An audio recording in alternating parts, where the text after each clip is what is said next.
Welcome, world, to Life, Love, and Wellness Global, a worldwide wellness movement. I am Reverend Sandy Rogers, and as the creator of this historic event, it is my pleasure to welcome you. We come together to bring you this historic event. We have practitioners, holistic practitioners, we have medical doctors, we have spiritual individuals. This event is so lovingly dedicated to my mother, Mrs. Barbara Dean Brown. And my mother taught me like 40 plus years ago about the importance and the meaning behind herbs. And she would always say, we don't know what they putting in those pills, so you better not, get hooked on prescription drugs. And so we listened to Mom, but not all of us paid attention. My sister, bless her heart, was diagnosed recently thereafter with asthma, and she was prescribed prednisone, which is a very powerful steroid. And my sister actually got hooked on steroids, like someone out on the street kind of hooked, like on heroin or crack or something like that. And so my mom and my sister are both on the other side, living in the other dimension, but they're upholding me, and this is dedicated to their memory. So we don't want to come and make you change your mind about what you're doing. We just want to provide information to you, something different, so that you have options to choose from, so that you're not stuck.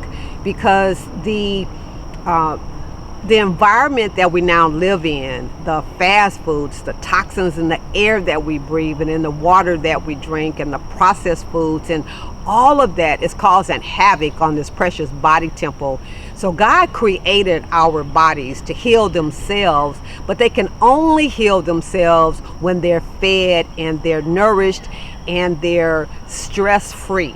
And so the 60 or so or more experts that we have are bringing you this worldwide wellness movement in an attempt to share their testimonies and their information with you. So we have from age 14 on up. I don't even know what the oldest age is. I think 88 or something. So you see, that's a wide range of knowledge that we're bringing you.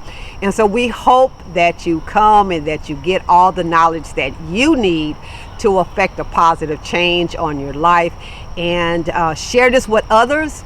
It's free, it's online, and so we're just so thankful that you decided to be a part of our listening community, the viewing community, and we certainly appreciate you for giving us your time of day and your energy and your efforts to being with us and to being a part of this historic event.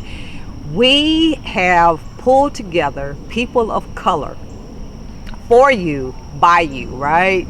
So we want to make sure that you understand that we too, melanated people with color, can enjoy, practice, and participate in some of these modalities that others have been doing for centuries, and that is pretty new to our community.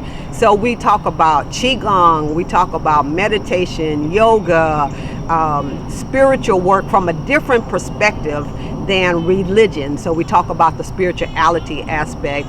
We talk about abuse in the families. We talk about all kinds of subjects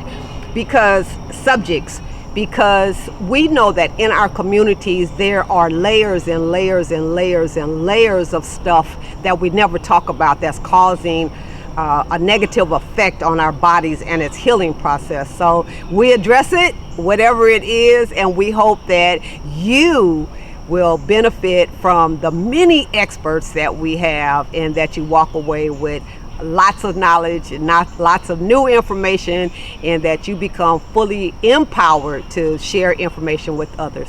So thank you for being with us. We love you and we bless you, and we look forward to doing this again. But thanks for being here with the first one. We appreciate you. Life, love, and wellness. Life, love, and wellness.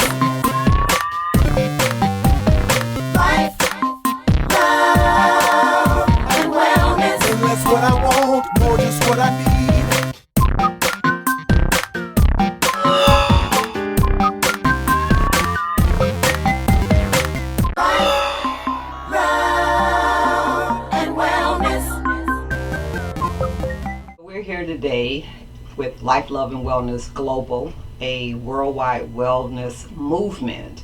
And we have the honor and the pleasure of interviewing Dr. Khadijah Askari in her office, in her beautifulness.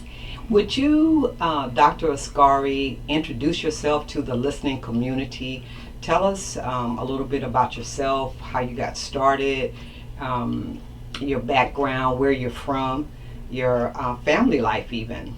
Okay, great. I'd love to, and thanks for being here with me. It's just an honor to be in your presence always. So thank you again for being here. So I'd like to sort of just start by saying that, I see wellness as a continual journey. So the journey for me actually started with having to adjust and deal with situations in my own health, my own life, and with my family. I'm a mother of 5 children. And I come from the typical African American family where we had people with high blood pressure and diabetes and being overweight and arthritis and those kind of things, always represented to me kind of like a desire to help my family be healthier and help them be better. And of course, that translates into helping our community and our society at large. The interesting thing is that most of the women in our family are like pretty healthy and have a history of longevity. I just buried my aunt who was 99, and a couple of years ago we had an aunt who reached 92, and they were all active and walking and jumping and would challenge you to a race any day of the week, those kinds of things. And it was the men in the family who typically had the hypertension, diabetes, being overweight, arthritis, and cancer, and those kinds of things. So my father passed away from mesothelioma, and he also had prostate cancer and diabetes and hypertension. He was overweight, so it was particularly near and dear to me to kind of help us address all those chronic issues. I saw the challenges that he went through with the typical medical industry, just sort of addressing symptoms and not helping him actually achieve the kind of wellness and quality of life that he really wanted to share in his later years with his family of 10 children. So I started off at the Morehouse School of Medicine here in Atlanta with my medical studies. I was in their charter class. I always tease people and say, yeah, I'm a Morehouse man, because we didn't have the School of Medicine at that time. We were actually Morehouse students. It was a 2-year program, and so I had to complete my studies at Emory University, and so that's ultimately where I got my medical degree, although Morehouse did honor us with an honorary degree as well. My passion really was with the children, so I pursued a pediatric residency at Emory University affiliated hospitals like Grady and what's now known as Children's Healthcare of Atlanta.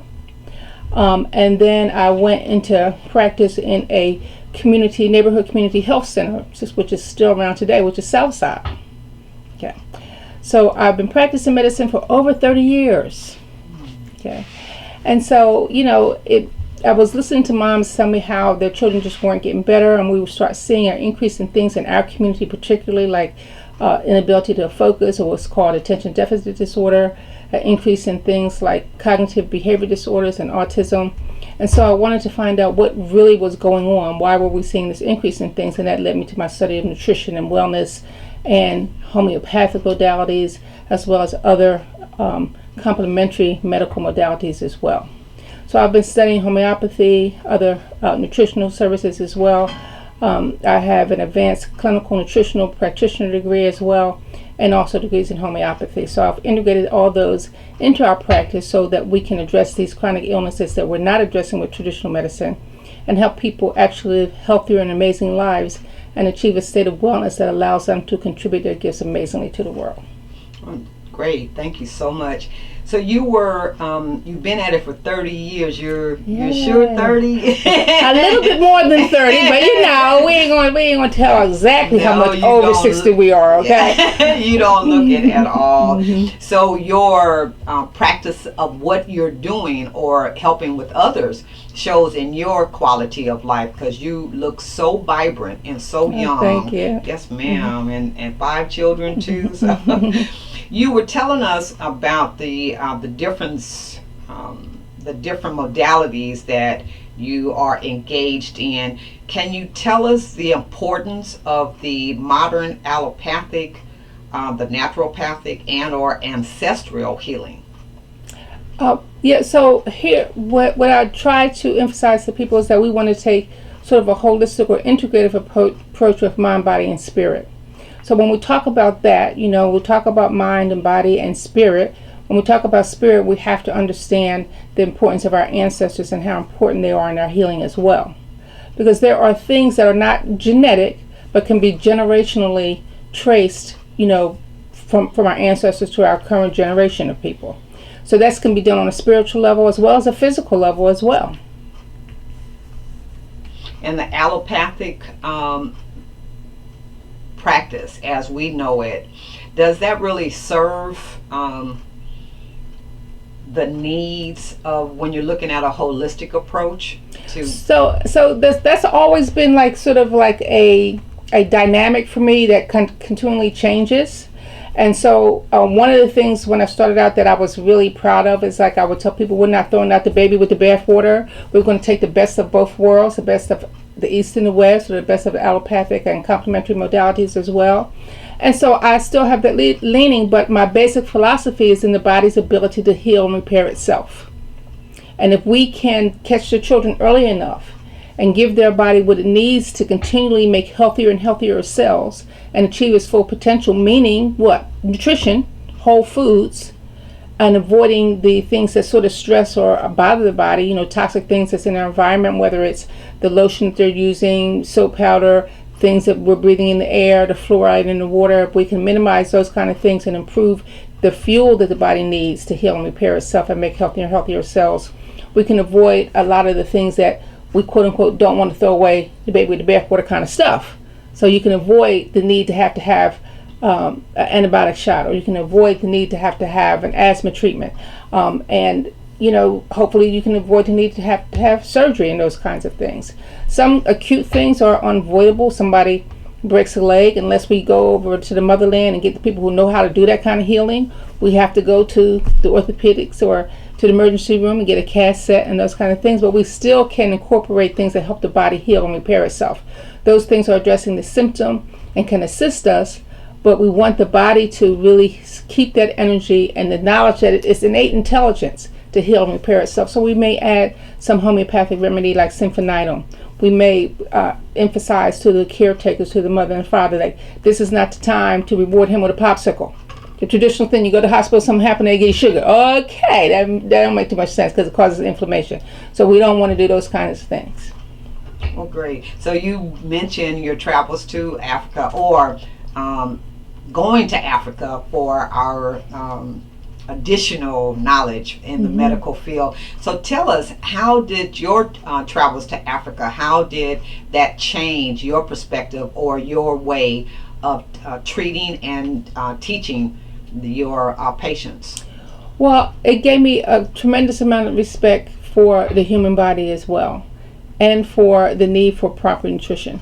So the way I got over to Africa was pretty interesting. My son decided to do wanted to be an exchange student for a spiritual trip. And so he went over to Africa, and the culture shock was like a little bit much for like a city kid. So he was trying to pull on mommy's, little heartstrings and get home early, because one of the deal when he went was that you were going to complete the program. It was expensive. I know you're going way over there, but you're not going to go over there and stay a week and come home. So after a little while, he decided that he was going to pull on mommy's heartstrings and play sick, like, something's going on. So he called me and he was like, "Mom, I'm so sick. If I die over here, it's okay. I love you. Just bury me in Africa," And of course, I'm like, "What? What are you talking about?" And it just so happened how the universe would play is that I had a hard time reaching like the administrator of the school and people to give me a good idea of exactly what was going on. Because while I'm calling people, the administrator of the school, I'm packing a suitcase, okay? I'm on the next plane smoking for Africa, right? So I didn't take any clothes. I took about 2 suitcases, 70 pounds each of allopathic medicine, anything I could think of for tropical medicine, stuff for malaria, stuff for parasites, anything I could think of that I thought I might need, I put in that bag, and I took the next flight smoking Delta to Senegal, West Africa, okay? And needless to say, to make a long story short, I go off the plane and I go to the dormitory and I see my son bopping around like playing soccer, like, "Oh man, y'all ain't tell me my mom was coming." And so then I was stuck with all this allopathic things that, okay, they're here, how can I make use of it? So that sort of started my journey in trying to sort of like repay my debt to the motherland, so to speak, and start a healing institution there that we call Shifa Al-Askam Holistic Medical Center. Shifa means the healers of sickness, and so that's how that program got started. So I traveled back and forth to Africa for approximately about 11 years and spent a extensive amount of time actually living there. And while I was a resident there, things would come in that I didn't understand. And so, I think I had the motherly intuition to realize that these people existed long before I got here. So they may know a little bit about like how to keep on existing. So I would say like, well, what do y'all usually do with this? I don't have the medicine for this. What do y'all usually do for this? And so we got into the mode of really collaborating with traditional healers and herbal healers and things there. And so we brought things to the table like how to clean up some of these herbal remedies. And they definitely share with us their knowledge of things that can help us with the body's ability to heal and repair itself. Things like neem oil, things like moringa, indigenous to the African continent, and those kind of things. My passion is the kids. That's me. Even through med school, I was known as the mother. So the kids I love children. They just sort of tug at my heart. That's my spirit. They touch my inner child, and I love my inner child to play. And so I end up being a pediatrician.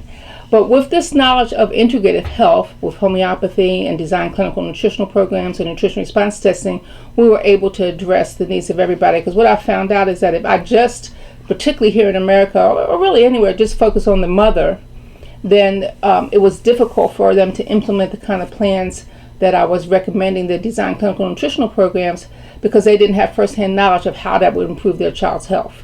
So when I incorporated the mother into that program and she could experience, wow, this is really working, then there was more zeal and more commitment to continue the program with the children. And of course, they're going to bring daddy in and mommy and grandma in and everybody else in, because that's how we are. We want our whole family to be well and healthy. We want our whole community to be well and healthy as mothers.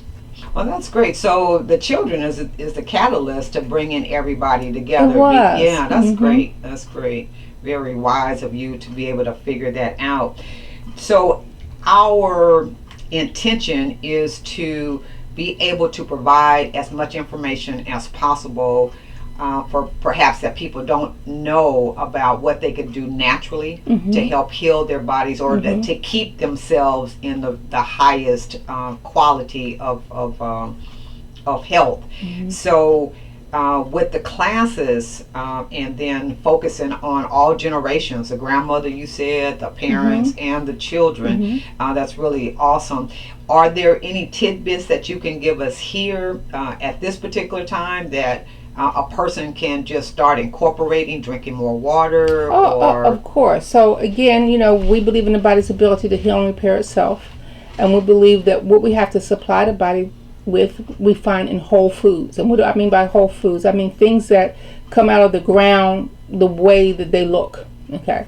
So if man didn't make it, basically that's a whole food. Okay, so in our office, that's sort of the things that we try to teach our parents about: how to feed your children, how to feed your body, those kinds of things. So we start basically with that. We start with trying to get people to understand that they need to incorporate more whole foods and eliminate these processed and fast foods out of their diet. So for an example, I'll tell my parents, like, when you go into the grocery store, stay outside on the perimeter. That's where you're going to find those whole foods, because when I say whole foods, they think if they go buy a box of macaroni and cheese, what's the name of that stuff? I forgot when they advertised the mac and cheese thing. You pour water in, right, and stir it up. That's whole food. That's food. But we know that that's not giving their body what it needs to heal and repair itself. So we say, like, did that macaroni and cheese come out the ground? Nope, I don't think so. And when you look on the back of that box, there's probably things you can't even pronounce. So let's go around the outside of that grocery store and pick up on whole foods. Pick up on tomatoes, greens, kale, spinach. And you want to try to get as many organic things as you can.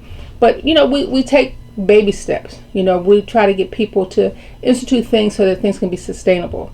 So we start by looking at, where we should be shopping, how we can get the most for our money, staying on the outside of that perimeter, and then looking at other things. Okay, what kind of water are you drinking? If you can get any kind of filter for your water, that's going to be a plus. You don't have to go out and spend $10,000 for an expensive filtration system, but you do want to do some kind of filtration system. And then when you start seeing how much your health improves, like, hey, this year she didn't get that many, she wasn't out of school that much. She didn't get many colds, and that's going to be more incentive for you to sort of upgrade that filtration system and to do more with your food, than you were doing before. I find it fascinating that a lot of children, especially the younger, they're not as familiar with food coming out of the ground. Absolutely. I don't know where they think it comes from, but not out of the ground. Listen, and I'm not immune to that. I have 30 acres in Walton County. It has an apple orchard, pecan trees on it, and we're starting to do some organic gardening. And we had a baby shower, like a big baby shower, and I was like, let's get some apples for the baby shower. And my child, who's an A++ college graduate, walked past 12 apple trees and went down to Kroger's and bought some apples. I was like, what?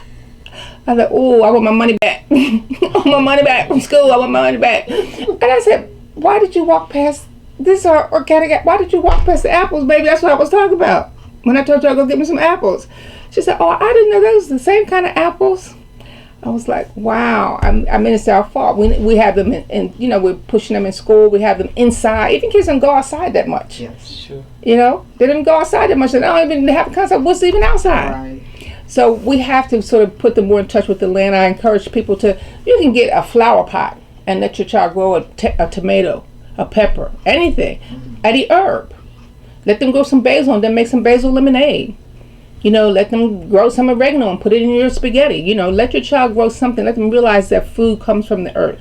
This food is outside. Those kinds of things we kind of encourage and have little seminars and little things about that. But that is very important. That's great. I like that idea because some parents may not even be attuned to, like understanding how this whole process goes. Yeah. I remember with my grandchildren, the first time I juiced, and it wasn't the clear, like that comes out the bottles in the store. They're like, oh, what is that? So, yeah. Well, thank you for that. And I love that, that suggestion. And that is a way of introducing that to our community. In your professional observation, what is the most important missing health ingredient facing us? Eating whole foods. I just can't say it enough. Okay. I just can't say it enough. That's the key to that. We have poisoned ourselves generationally, and we continue to do it. If we realized what we were doing by taking our children to McDonald's and Burger King's 2 or 3 times a week, we wouldn't do it. I always give my children who come into my office and their parents another project to do. I ask them to buy a kid's Happy Meal. If you can't afford a Happy Meal, I'm glad they came out with that 2 for $1, 2 for $2 hamburgers. Buy that. Buy a 2 for $1 hamburger and let one sit. And go back and look at it in 30 days. It's going to still look the same. And hopefully you don't have roaches in your house, but guess what? You have roaches, they ain't going to take it. They ain't going to touch it. You won't see no roaches crawling on there, none of that. So if they don't want it, why we want it?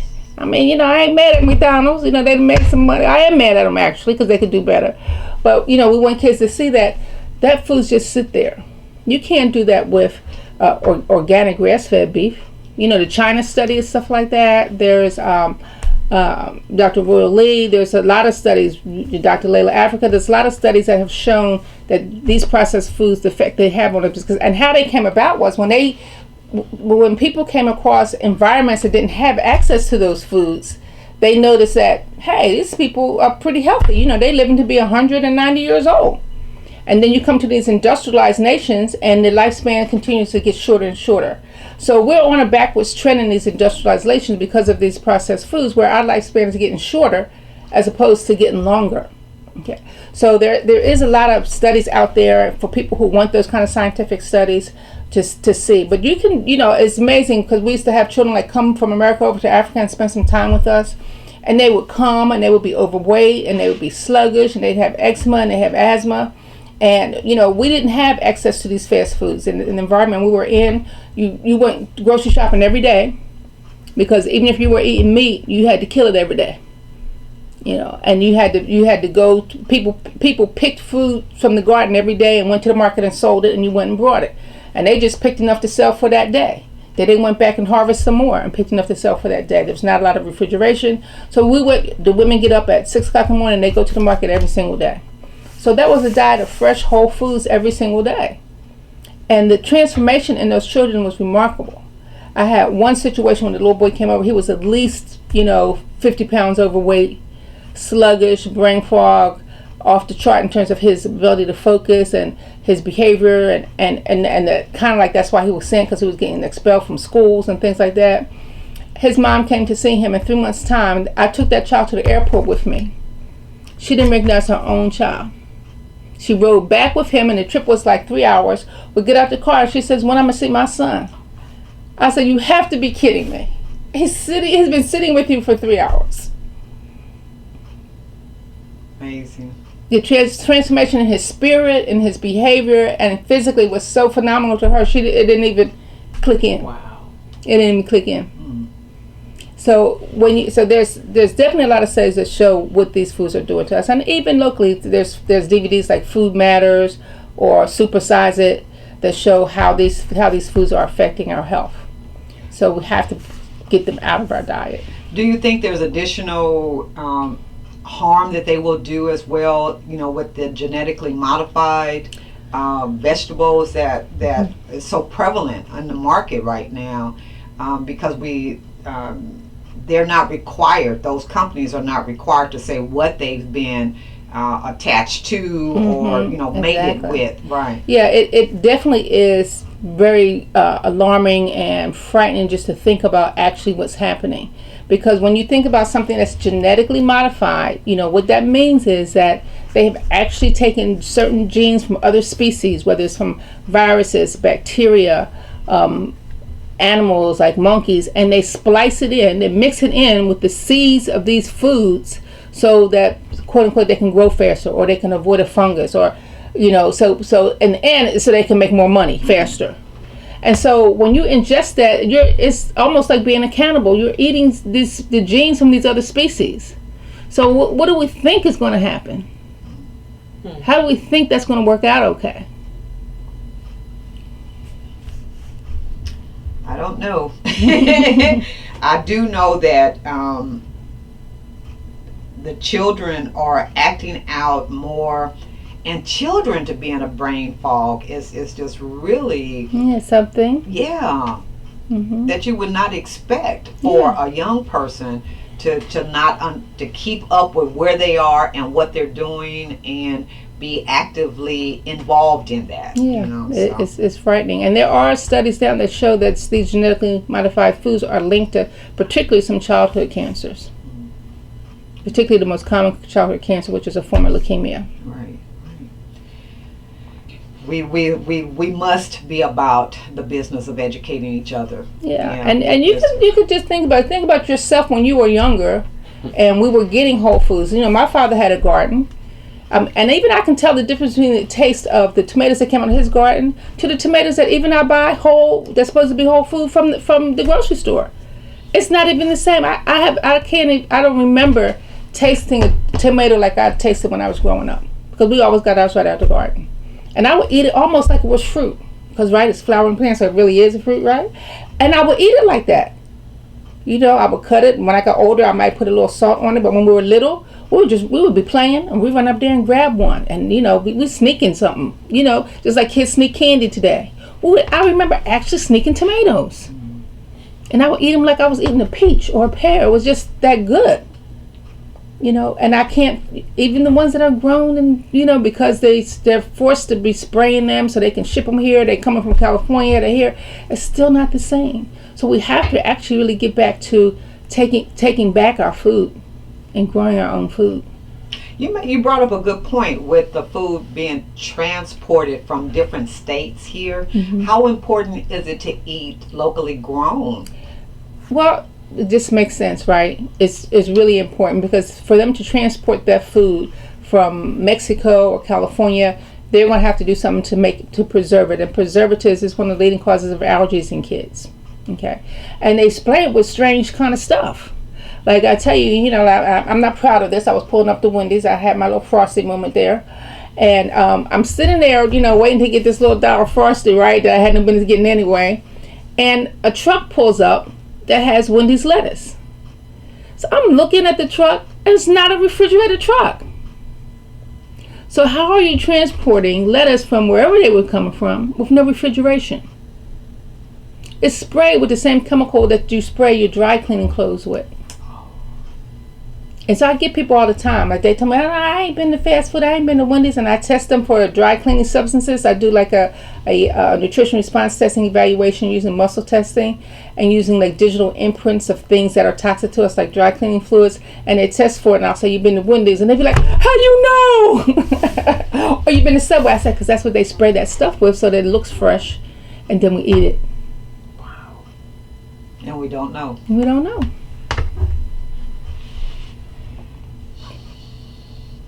You are revered as the people's physician because of your compassion for the well-being of the entire human tribe.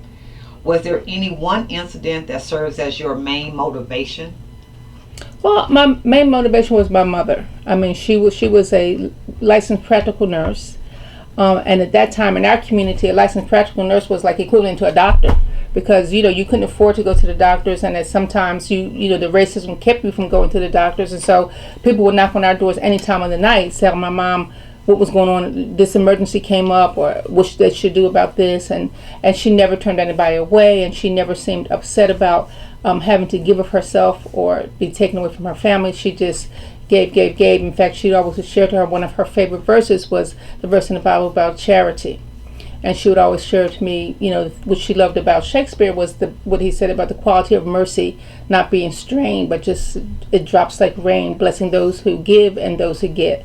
So she was my main inspiration. Yokobuk. Yokobuk is a Senegalese word that I learned because they don't have a word in the Senegalese language for you're welcome. So when you say thank you, they say Yokobuk. And Yokobuk means this is what we're supposed to do. This is our tradition. This is what we need to do. This is what we're supposed to do. So Yokobuk. Oh, well, thank you for teaching us that too. So, Dr. Askari, you have a world audience here with this project. Is there one particular area or advice, teaching moment that you can take and share that will help us, especially the communities that are targeted with the fast foods, the toxic air and water, that some action steps? You said to start growing the food in flower pots. That's a great idea, so that the children can learn where food really comes from. What other steps? Well, I always get back to sort of the babies, and then the main thing is like I had a conversation that's interesting with a young man today, and I said to him, the main thing that we have to do is we have to walk wisely. And what I mean by that, we have to live our lives wisely. And if we're living our lives wisely, we use our time wisely. And I wanted him to look at time like a currency. So I said to him, we were talking about dressing and how you dress with your pants down. And I said, okay, let's say you had to pay $20 every time you got to get dressed. So would you pay $20 for what you have on today, this dirty t-shirt and these pants that hang along your butt? Or would you pay $20 for, a better t-shirt, pants that, kind of fit you? Which one would you really pay for if you had to pay $20 every time you got dressed? I said, just answer me that. And he said, well, I'll probably pick the one that had the better t-shirt. I said, okay. So that you put out, every time you give up your time even to dress, think of that as a currency. You should spend it wisely. Every time we eat, so I took it to him to eat. So when you spend time to eat, and you take the time to get in your car, drive to McDonald's, give them your money, is that wise time? Have you spent that time wisely? Because what you're getting in exchange, it's not good for you. So it's better to spend the time going to the grocery store and buying food that we can cook every day that's healthier, or growing that food. And we have to show that example to our children. And it starts with even just when the babies are born, breastfeeding. So they get a taste for what's natural for them. Because we don't really the things that we're putting in our bodies when we use these formulas, and sometimes that may be unavoidable for some reason, but most of the time most people can breastfeed or go to a breastfeeding bank or partner up with someone else who's nursing, so that we're not starting to introduce this concept of having to crave these sort of foreign foods in our body. A lot of times I would have patients come to me and say, this is a 2-year-old, oh, he don't eat nothing but chicken McNuggets. I'm like, really? He gets in the car and drives to McDonald's? That's amazing. What kind of kid you got, you know? And I shared it to them, telling them that they're making that choice for that child. But what's happened is they fed that child so many fast food, or the mother was on so many fast foods, that the body has acclimated to trying to draw what it needs from these fast foods.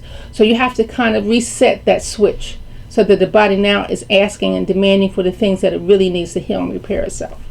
So is that part of the obesity problem that we have? Absolutely. Absolutely part of the obesity problem. These foods are augmented with growth hormones, they're augmented with other hormones, estrogen, and all kinds of things that sort of affect not only our hormonal and endocrine system, but our metabolism and our ability to stay healthy, have the energy and the motivation to be active and move around, and how we metabolize, you know, the foods we eat, our insulin receptors. Nobody has to eat meat every day. And, you know, we want to start getting to, so sometimes I tell my parents, just pick one day a week that's just a vegetarian day for you. So if you're used to eating meat for breakfast, meat for lunch, meat for dinner, you know, that's sort of that person, sort of, they develop sort of that habit because, you know, there's good marketing for those kind of things. And so we have to do some reverse marketing. So we'll say, okay, so I used to tell them, pick one day a week that's a vegetarian day. And then when they come back in like a month, I say, how did that go? So I was great. I got these instructions. I said, okay, Mom, that was your vegetarian day. Now I'm going to let your daughter pick a day that's a vegetarian day. So we get them to see that you don't have to eat meat every day, and you'll have more energy and you'll feel healthier, and get them on the concept of having these whole foods. And look, that allows us to control our food better too. You know, it's a lot harder to raise a cow, because tell me I've done it, than it is to plant tomatoes and corn and those kinds of things.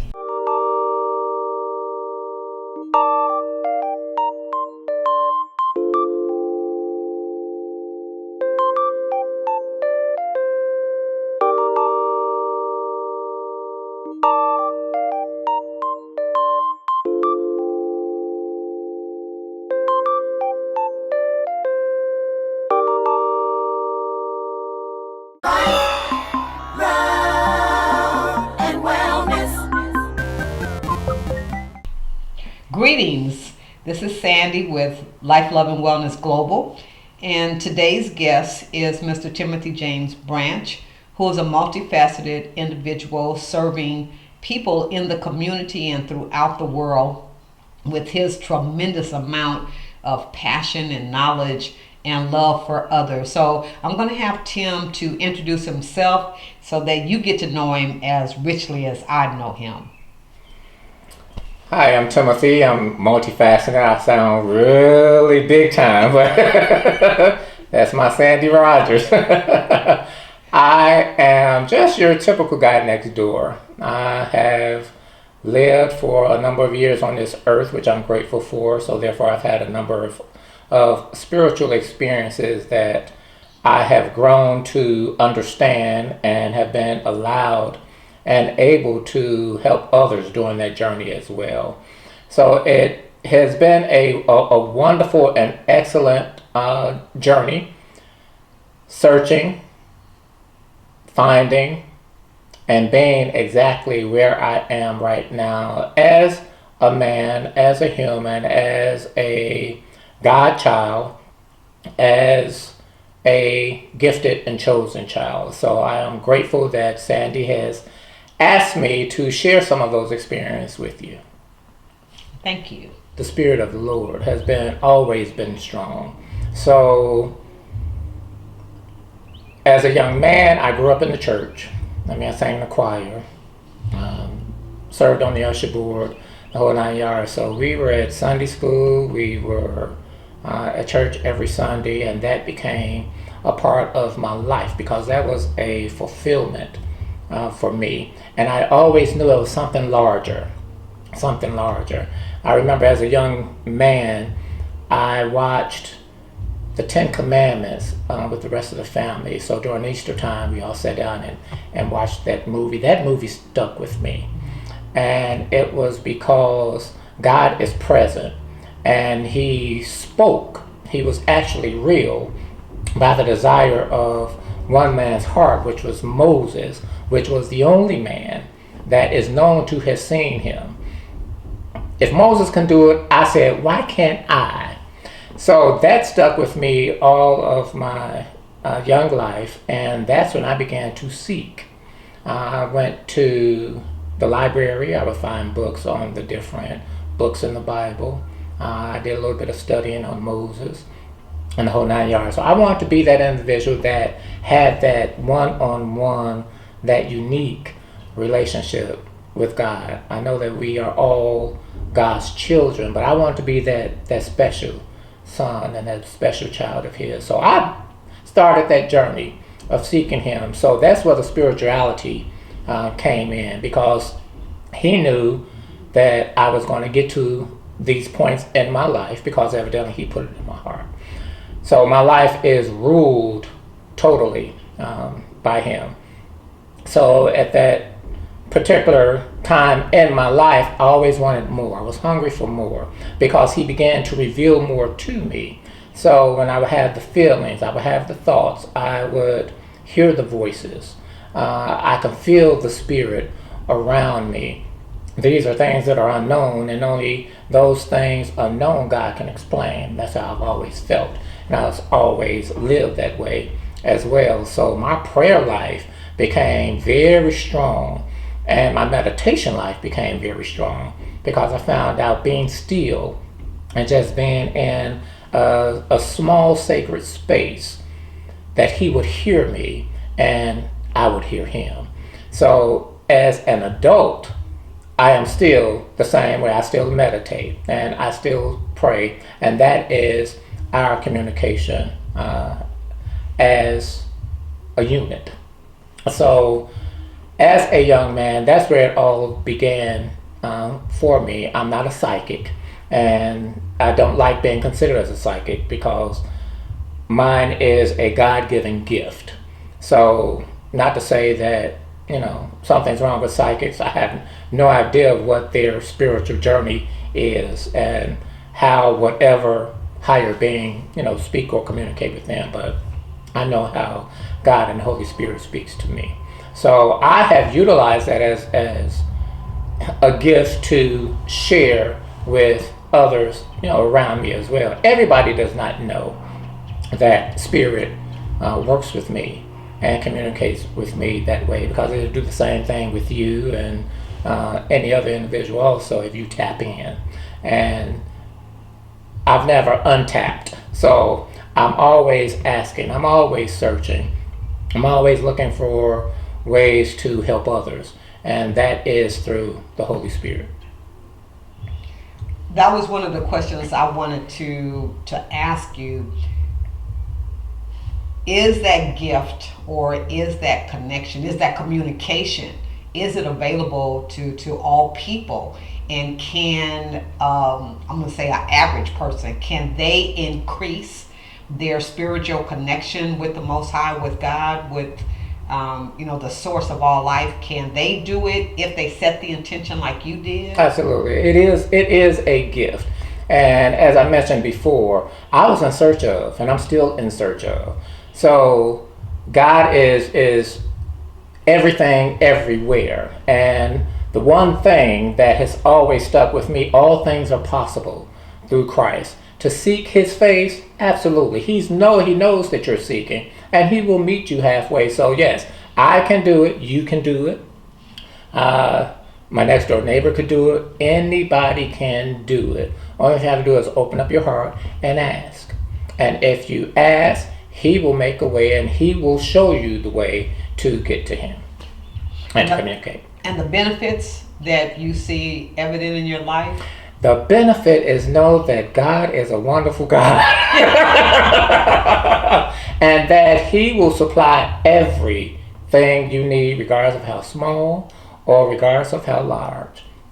He is the creator of all, and he is my creator. That is the best benefit, because at that point in time, I feel like I'm a spoiled little child, because he said that I can have anything that I want, only if I ask. If I knock, seek, I will find that. And I have out of all of these years. So benefit, absolutely. Being able to call his name every day and to make my requests known to him, that is a benefit. You spoke about meditation. I know for me, it wasn't a word that I knew as a young person coming up, but how would you recommend that to a person to incorporate that? How important is it for them to incorporate that into their life? You know, the world is so busy. The world is confusing. The world is congested. The best way to incorporate it is to just stand still. Sit and be still. Find you a space where you have total silence. Remove yourself out of the equation, which will take some time because your thoughts are going to overtake you. So until you get to the point, and doing it by practice, of just being still and clearing your mind and just focusing. Focus on, it's what they call the third eye, which is this point right in between your two eyes. And do that on a consistent and daily basis. You will get to the point where you will be able to sit in silence, and you will be able to hear your heart. You will be able to hear the Holy Spirit, and you'll also be able to hear God speaking to you through that silence and that peace. We live in such a noisy, pollution world where, you know, there's always sounds going on all the time. And so I can understand a person may have a resistance to sitting and being still, or that they're in a household where there's a lot of people. So how can that person find that peace, or that space to have peace? What I have recommended others to do is, where do you go that puts a smile on your face? Now that could be outside, it could be under a tree, it can be by a poolside. Wherever you go that brings you peace and brings you solitude, that's where I advise people to go to. It doesn't have to be 4 walls and it's all sealed in. It can be any place that makes you happy, because that spot and that space is going to relax you. It's going to make you comfortable. So at that point, it'll be easier to focus. And once you get that focus, then you'll be able to hear and you'll be able to listen. So it doesn't have to be a small room. Some people do go into their closet because that is the only quiet place that they have. By all means, do so. Whatever means necessary to hear God, go there. I had a desire, and I had a desire to know Him. Growing up, I had a wonderful childhood. I think I had a wonderful childhood. It was nothing dramatic or traumatizing. For me, a good household, peaceful household. I've also learned as growing as a young man that there was always something more. So how do I find out what that something more is? So when I speak to those individuals that I counsel or I advise, I have to find out where they are in this world. Where do they want to be in this world? This was all a pivoting point for me, because where I thought I wanted to be, God had other plans for it. So through that journey and through seeking Him, He's going to show you the plan that He has for you, which is not always the best plan for yourself that you think it is, because your mind is going in a totally different direction. But eventually He shows you of what it will be. Why would you not want to follow that? For other individuals who are having a hard time finding themselves, that would be the first thing. You must be real with who you are. You have to be truthful with who you are. because plagiarizing and faking it, God is not a fake God. So to seek him is to know him. To seek yourself is to understand yourself. So to have the two of those relationships together, you really, I feel you can't go wrong, as I speak from experience myself. You have a lot of outside influences. You have a lot of bad spirits as well. So it's very important that you stay in tune, you stay connected with who you are, where you are, and make sure your environment also reflects that. Because you know how they say karma is something else? It is all spiritual. God spoke. Everything became spirit, because when he spoke it, he put life into it. So my advice to those that I speak with and those that I counsel, please find you first. Let's find out where you are and where you want to be right now, because that's most important. Because without understanding that, it's going to be difficult for you to move forward and allow for any other goodness to introduce itself or themselves to you. Once you do that, then it'll be easy to connect with the spirit. It'll be easy to see what I see. It'll be easy to hear what I hear. It's a wonderful life. There's not one right way and there's no wrong way. God speaks to me in many ways, but the important thing is I know when he's speaking. I know when he's present. And I have to get each individual that I speak with and counsel to, because see, they want something definitive. They want to say, okay, so what does he do to whatever the circumstance may be? Sometimes I hear his voice. Sometimes I can feel his finger writing on my heart. So it is those types of communication that I know he speaks to me. So for me to say, okay, well, you can do the same thing, he may not want to speak to you that way. It may be a totally different way that he wants to speak to you. But the important thing is you're able to identify his voice. Like I said, there's a lot of other different spirits out here as well, and all spirits are not good spirits. So you really want to be careful of what you're inviting and who you are inviting into your space. But yes, everybody can do it the same way. That's how I started, by seeking him through my meditation, through my silence, and by knowing who I am. You seek God regardless of wherever you are in life. You seek him, that's where it all begins. But not seeking him, no, I personally don't believe that it will happen that way. So not to say that it can't, but that was my connection with God. It doesn't have to be an institution where you have to become more spiritual. Seek him, seek some higher being, and allow that to happen for you. So no, doesn't have to be a church.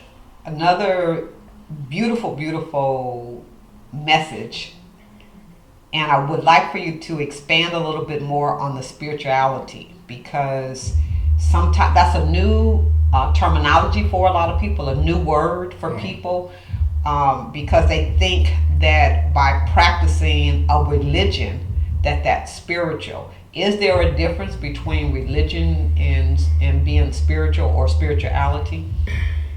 My thought on being religious and being spiritual are two separate entities. You can study and believe in a particular religion, but you don't necessarily have to be spiritual.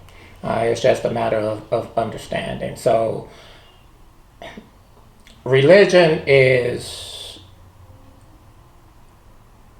I don't know how to put it, but I keep the two separated. Because if I don't go to church, I can still be spiritual. Like I said before, God has put everything, spirit is everything. Well, first of all, I wasn't always as a clean eater or did things by the book and the whole 9 yards. I used to drink. I used to smoke. I was never a big meat eater. And, I still had, growing up as any child would, McDonald's and the whole 9 yards, and you would eat all those unhealthy foods. But a point in life, I used to model, and I was eating on the run because I was holding a full-time job, plus I was modeling in Chicago and going back and forth, so there was no nutrition in between there. And I ended up getting sick from food poisoning. So that knocked me down, and that made me take a step back and really look at what I was doing to myself. The spiritual side of me knew in the back of my mind that, okay, this is getting old, I need to change it, but the demand of work and the demand of making the money and the money became overwhelming that I forgot about the nutrition side of me. Now, prior to that time, of course, I was still eating all my vegetables because I'm a vegetable lover. I was still meditating during that time. So that part took me out of my comfort zone. And then once I really got sick, that's when I took that step back and said, hey, hold on. Things are not going the way that I'm used to them going. So things became a little bit cluttered. And I'm a very organized individual. So when I don't feel that, when I have a hard time hearing from spirit, when I have a hard time with the feelings and the aura and the atmosphere around me, I become concerned.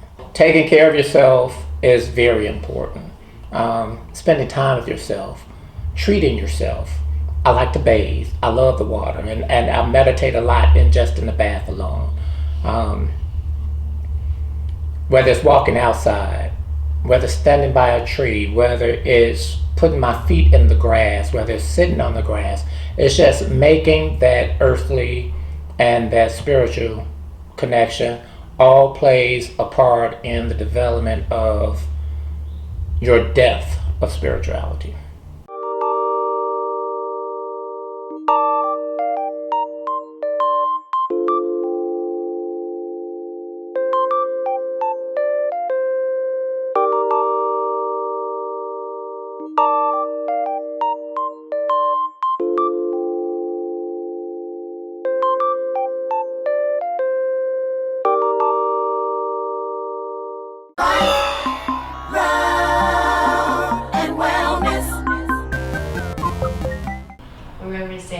So honored to be here and thank you for all kind of reasons.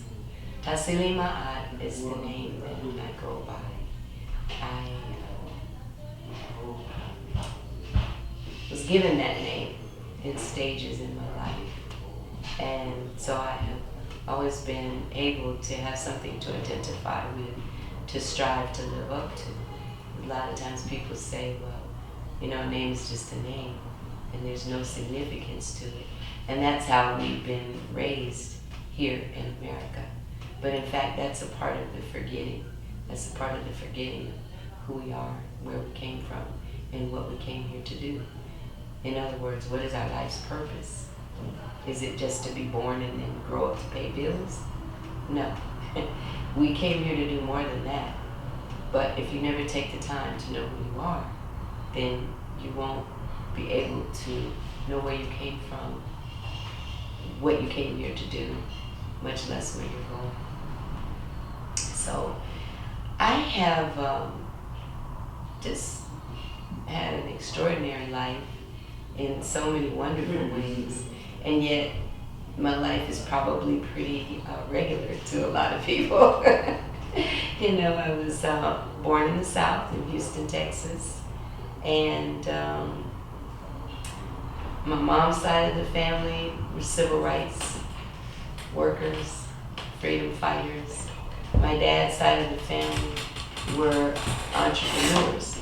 But entrepreneurs from the fact of being farmers, of being domestics, and then knowing how to save them.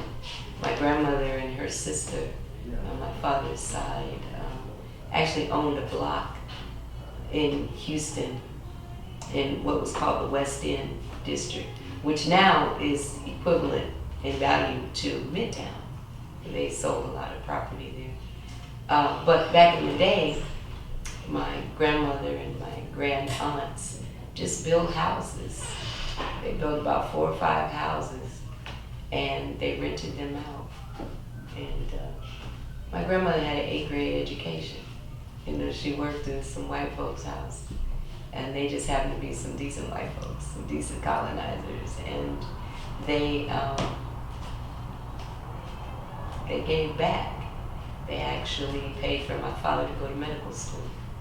So after he's had gotten his degree, spent time in the military, knew he wanted to be a doctor. So he came out, scored very high on the MCAT, and was admitted to Meharry Medical School. And my mother's side, like I said, they were freedom fighters from way back. My first story of historical recollection of my mother's side of the family, they came from the story of my 7th generation grandmother, who upon learning that the slaves were free, this is one of those Juneteenth stories, she packed up herself and her 4 sons that were by Massa Day. Yep. He had his black family, his white family. And she was preparing to leave, and he told her, you know, he didn't want her to go, and all of this, and she said, I'm not staying here. He said, well, you know. He tried to stop her, she said, it'll be over my dead body. He picked up a 2x4 and hit her in the head, which killed her instantly, and he felt so bad about it, he left half of the plantation to those 4 sons. That later became the city of Dayton, Texas. You know, like most black families, all my people sold the land, were tricked out of the land, got hit by high taxes, and so on and so forth.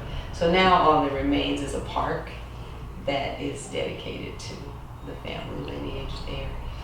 But that freedom fighting spirit came through the lineage such that my grandfather participated in fact, was one of the organizers of the Black Postal Workers strike that took place in Houston back in the 50s, I think, 50s or 60s.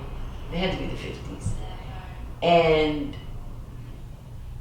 because he was one of the organizers, he was never promoted. He never got to benefit directly from what they were fighting for. But other African Americans did. And so he's seen, along with a couple other organizers, signing the agreement to change those laws with President Johnson, Lyndon Johnson. And also on that side of the family, my great-great-great-grandmother was full-blood Shawnee. So my lineage that is indigenous to this land is still very vibrant in my veins as well. And she met my great-great-great-grandfather while she was on the Trail of Tears. And you know, many indigenous people were very, very dark, and so they were able to pass as being quote-unquote Negroes.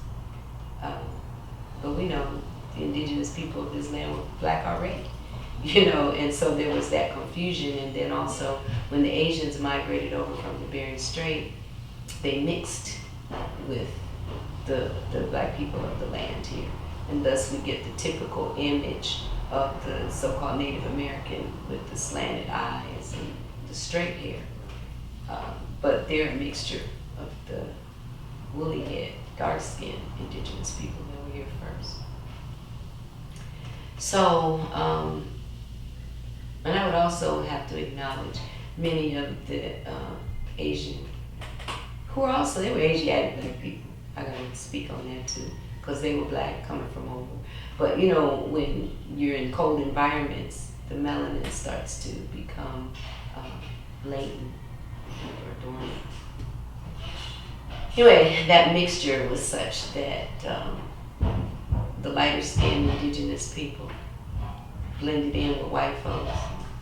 The darker skin blended in with the Negroes, and so many of them were able to escape going to the reservation. So she was one of them. She had 10 children, and she was a midwife, and she was an herbalist. So a lot of that, came through to me. Fast forwarding to my mom and my dad. My mom was a community activist. She did a lot in the San Diego area. She was a member of the Urban League and the Black and Brown Coalition, which was a group of, it was a gathering of the different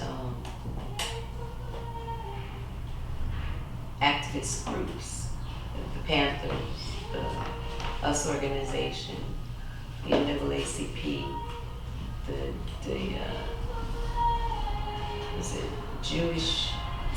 some Jewish organization that was a part of it, the Chicano Federation. Anyway, they were all together as a coalition, and my mom would have meetings at our house. So I was a baby at the foot of all of that, sitting at the feet of people who sacrificed their lives so that we could have the blessings that we so very much take for granted now. I remember my mom having me and my little brother, she's pushing him in the stroller, but I was carrying a picket sign and boycotting lettuce and grapes with the Chicanos in that movement that was led by Cesar Chavez. I remember living next door to a family that was very much involved in the US organization led by Maulana Karenga. So I met him as a child, and Kwanzaa was a very real thing for me. It wasn't something that we just did once a year. Being involved in community programs and things, it was kept alive. It's definitely kept alive for me. My dad, he wasn't a big activist like that, but he and the other black doctors who graduated from here, a group of them, moved to San Diego, and they started the first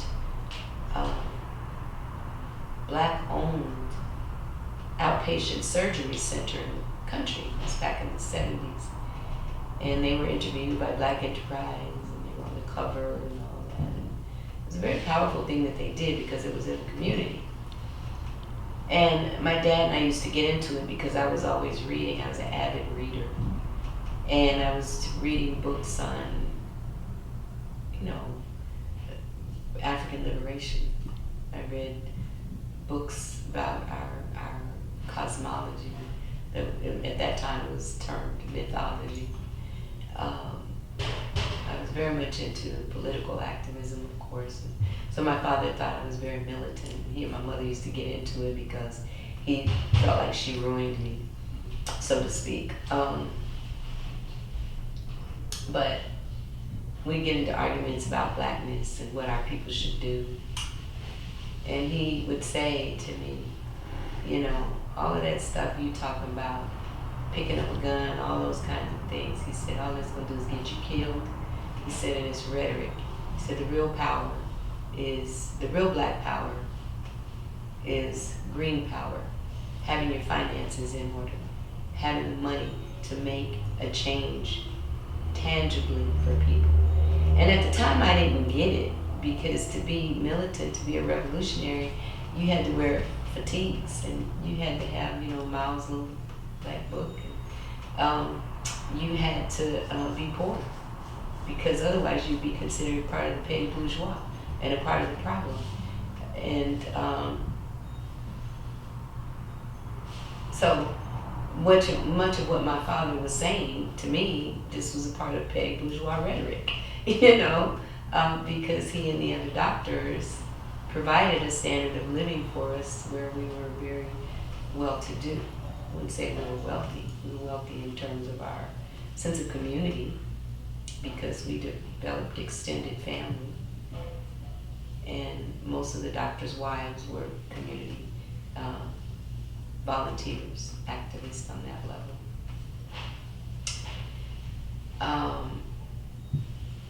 The Huxtables, that was a reality for us, you know, because many of the doctors' wives, when they saw the Huxtables, decided to go to law school, literally. Went to law school. Many of them opened up their own practices, you know. So you had the fathers, the husbands who were the doctors, the wives who were lawyers or businesswomen. And some might say it was a privileged life. I would just say it was a blessed life because those parents then were very committed. You know, they had experienced segregation. They grew up in Jim Crow. So they knew what it was like to have the resources, but to be denied access just by the color of their skin.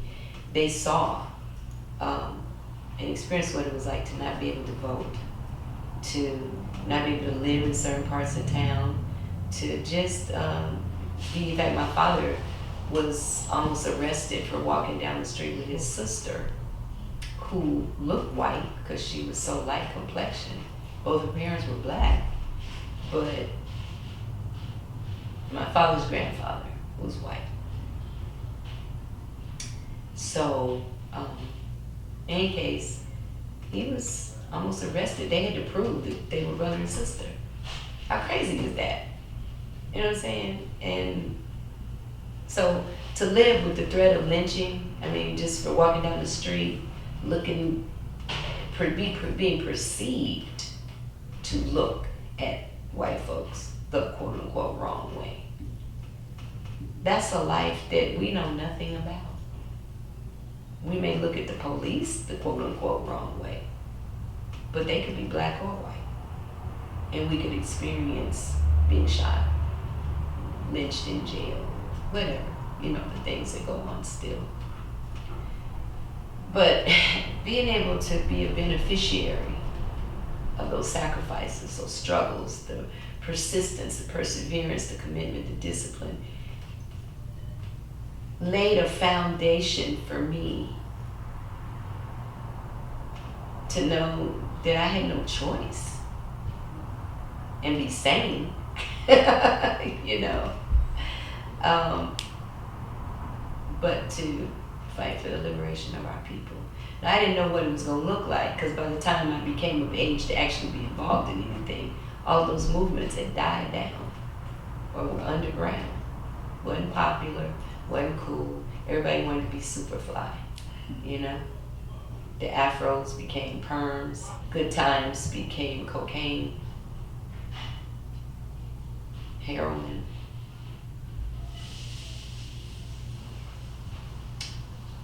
I was consciously aware enough to see the destruction, devastation of our people, of our community with drugs, with white women, with the women's liberation movement. I'm not a feminist. I can say I'm a womanist, but never in our history before the feminist movement have black women been confused about the allegiance to our families. It was a upper middle class, white women's movement. In high school, I did a term paper on the feminist movement because it was just burgeoning at that point. And me being a natural woman, you know, there were certain aspects of it that seemed attractive. But as I did the history, the research, no, they literally piggybacked off of, you know, our human rights struggles. The feminist movement was about white women capitalizing off of black women suing white men for sexual harassment, which was all about race, because they weren't really harassing their own women like that. They did to some extent, but not like they did with us.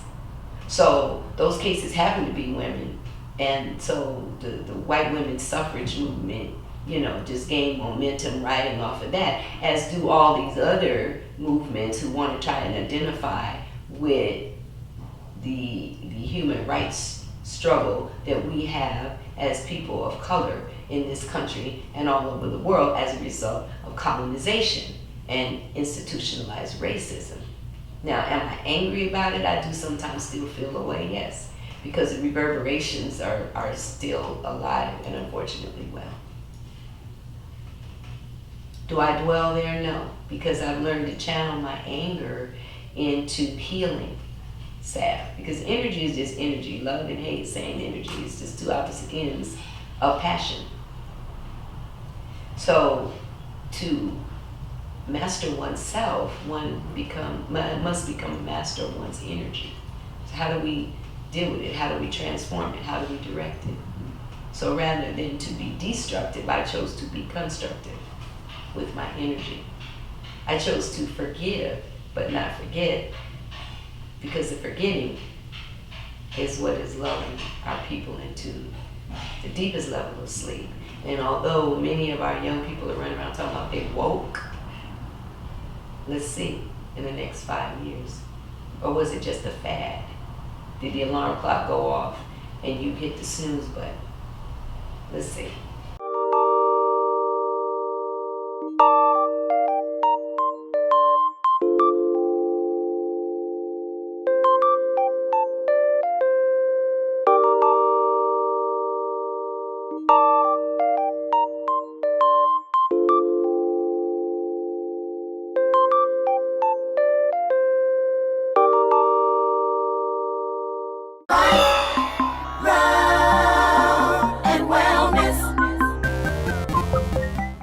And so today we have a young person, Elizabeth Testamark, who has a wonderful, wonderful story. We wanted to make sure that our young people are included in this documentary because their life stories and their life experiences are important. So Elizabeth, would you like to tell the world who you are, please? Yes, hello everyone. My name is Elizabeth Testamark, and I'm a senior at Collinsville High School, which is in Lawrenceville, Georgia. But my story began when I was 5 years old. At that time, my sister, my brother, and I, we all lived in Miami, Florida with our mom and our dad, but our mom passed away when I was only 5 years old. She had a stroke, and she also had brain tumors. So after her death, that led my brother to go and live with my auntie, and my sister and I to go live with our grandma.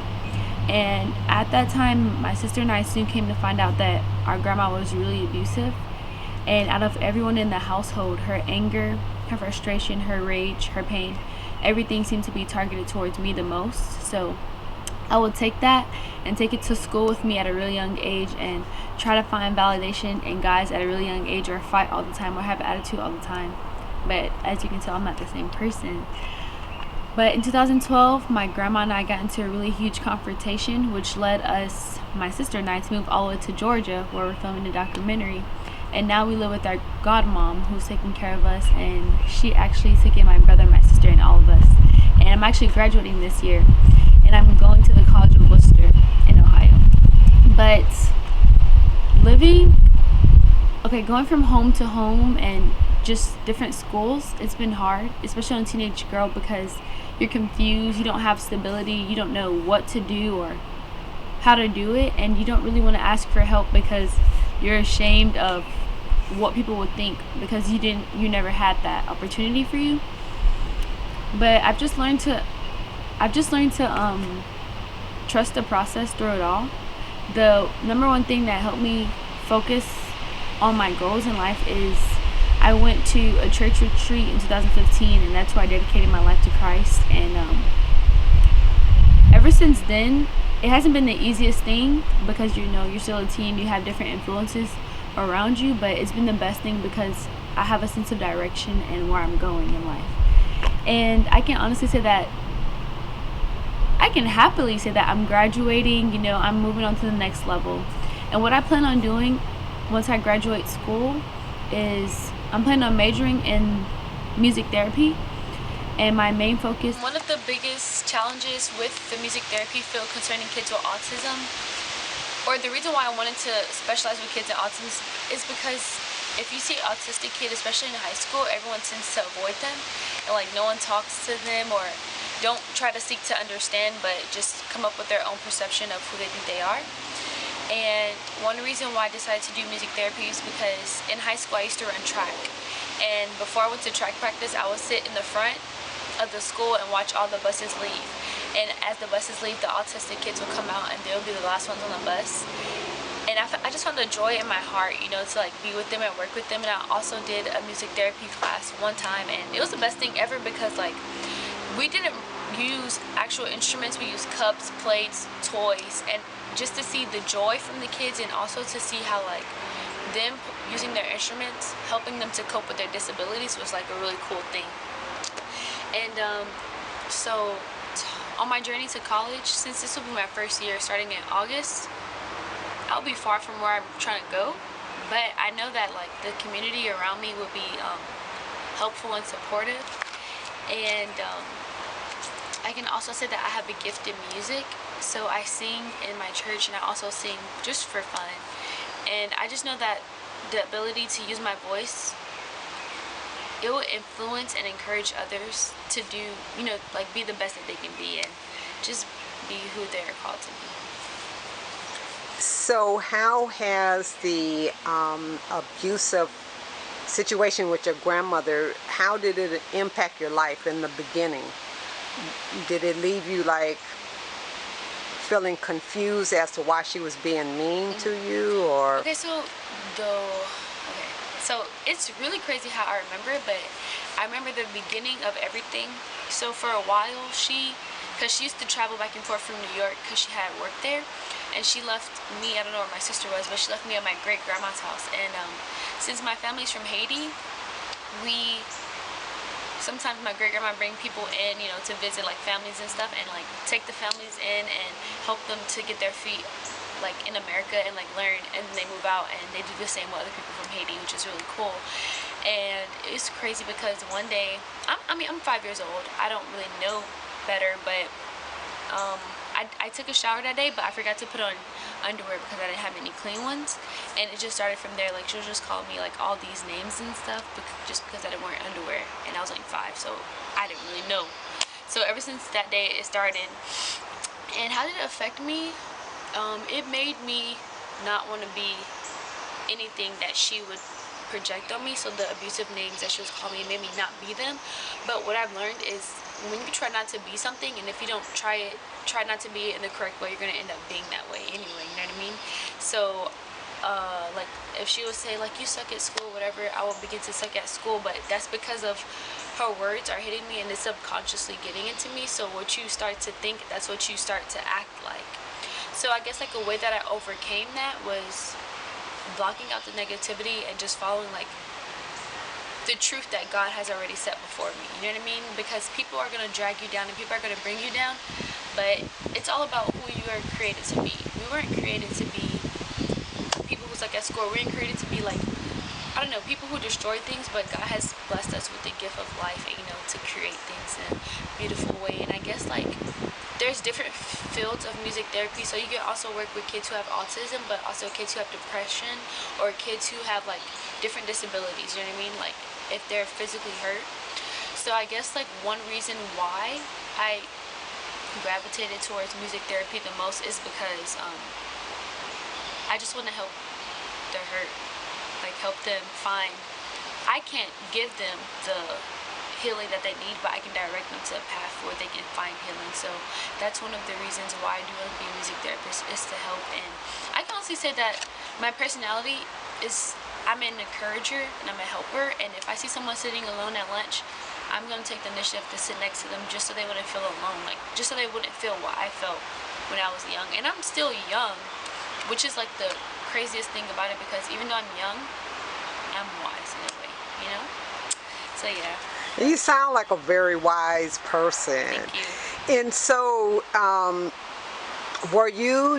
did you experience depression when you were with your grandma? Did you know that what you felt was like not normal, or? Okay, so when I was living with her, I didn't really know what depression was. We didn't learn about it in school or anything like that, but I know that I was angry. But at the time, you don't think, oh, I'm angry. You just act, and you don't really know, Because sometimes if you go to a therapist, they can just imagine or just tell you, hey, you're angry, you're acting out because of this, but in the moment you don't think, oh, I'm fighting all the time because I'm getting abused at home. Like, that's not what your initial reaction is. I always thought that's how I am, that's how I grew up. This is because since I lived in Miami, Florida, kids were fighting all the time. Like, it was normal. Like, people were shooting after school. It was normal for me. So I just thought, like, this is my community, this is who I am. But I didn't know I'm depressed, or I didn't know I'm angry. I didn't know I'm trying to find an outlet for what's happening at home. I didn't know that's what it was. So the only time I realized it is when I was taken out of that situation. And I think back, oh wow, so I did all of this because it was a subconscious reaction to what was happening in the house. And how old are you now, Elizabeth? I'm 18. 18, okay. Your life is just, it's been a good struggle, right? Yeah, it's been a good struggle. Great. Yeah, okay,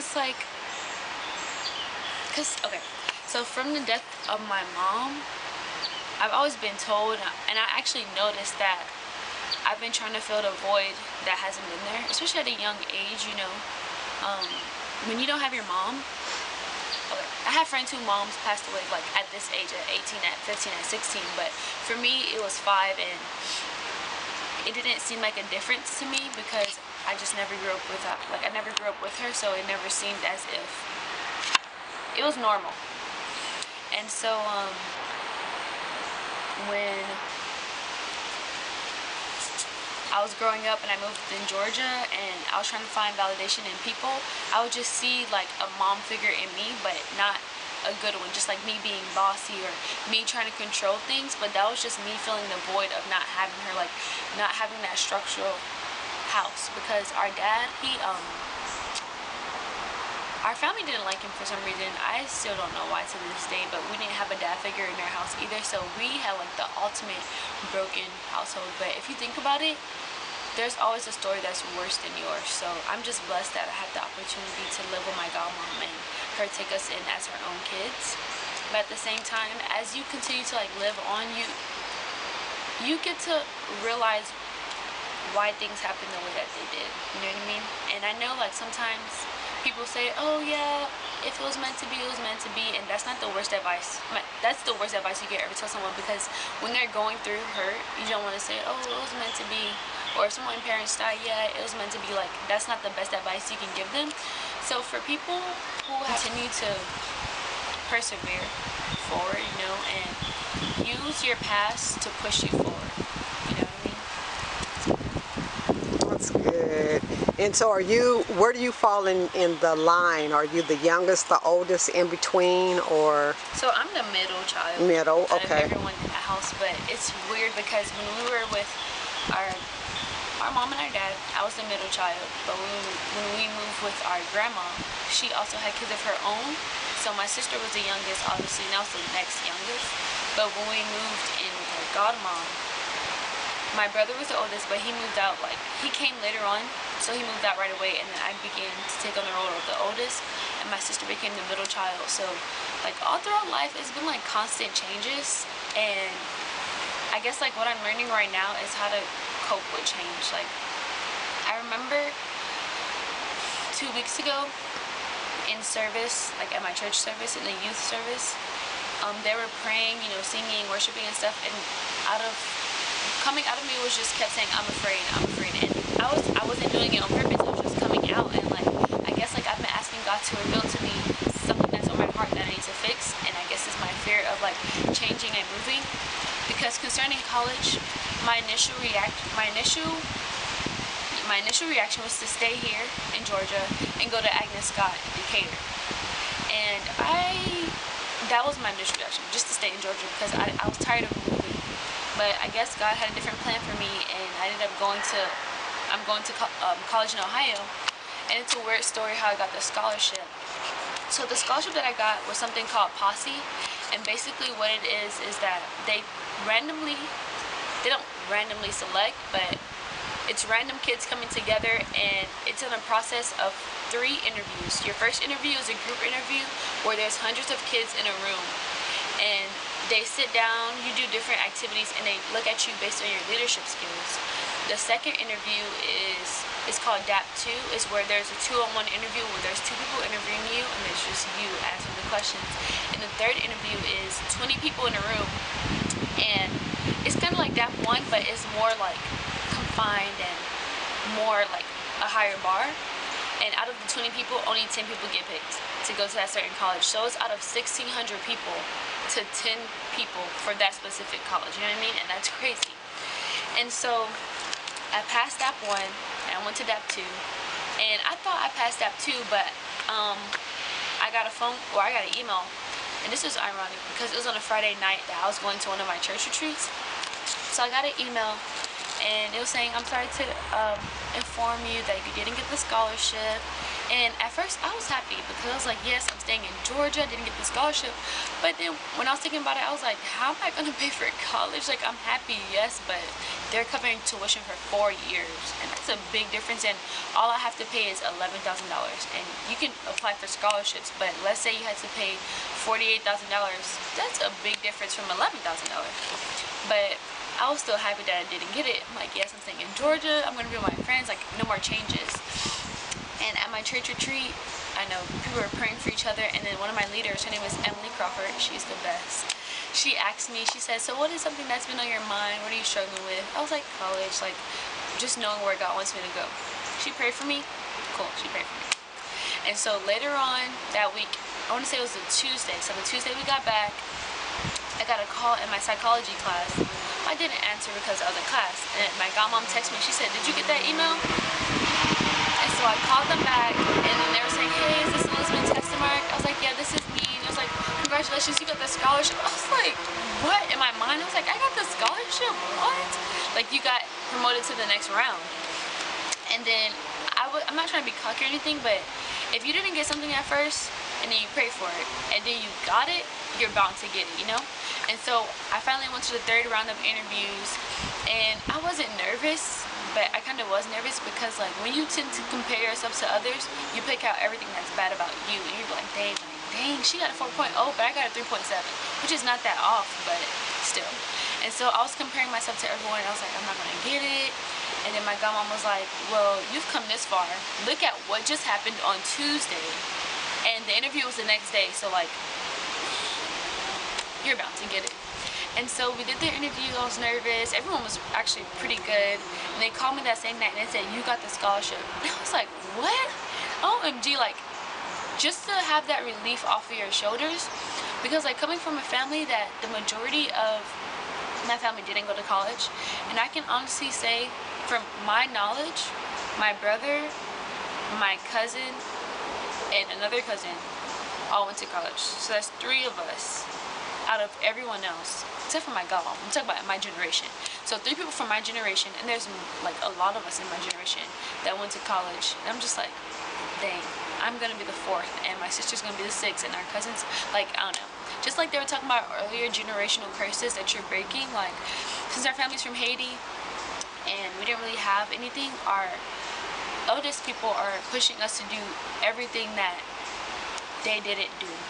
And so we had a director's chat with well, let me explain. So the posse, basically we meet up every Wednesday in Atlanta, and they basically give us life lessons. And since we don't know anyone we're going to college with, it's also a thing to build relationships, to know who we're going to college with. And so we had a director's chat in last Wednesday, and we had a guest speaker, and he was saying, look around the room. We looked around the room. And it was so diverse: African American, Caucasians, Hispanics, Asian, every ethnicity you can think of in that room. And he was saying, if you think about it, your grandparents has fought for this, like fought for the diversity in the room. And it was really cool. And they were saying, you're here because they prayed for you to be here. You're here because they marched for you to be here. And I'm just like, dang, like sometimes we have opportunities in life and we don't even think how deep they are. We just go about it in life and we're just like, yeah, no, I got this opportunity, cool, I'm blessed. But at the same time, you don't think about like who put in the work for you to have this opportunity, like who fought, or like who worked hard, like hard long nights in their jobs, being a maid or just cleaning people's houses or washing cars or babysitting and stuff, just so you can be here and have this opportunity and have it easy. Yeah. Yeah. That's so cool that you would think like that. Yeah. So what message do you have for children that, or young people, excuse me, for young people that are going through some type of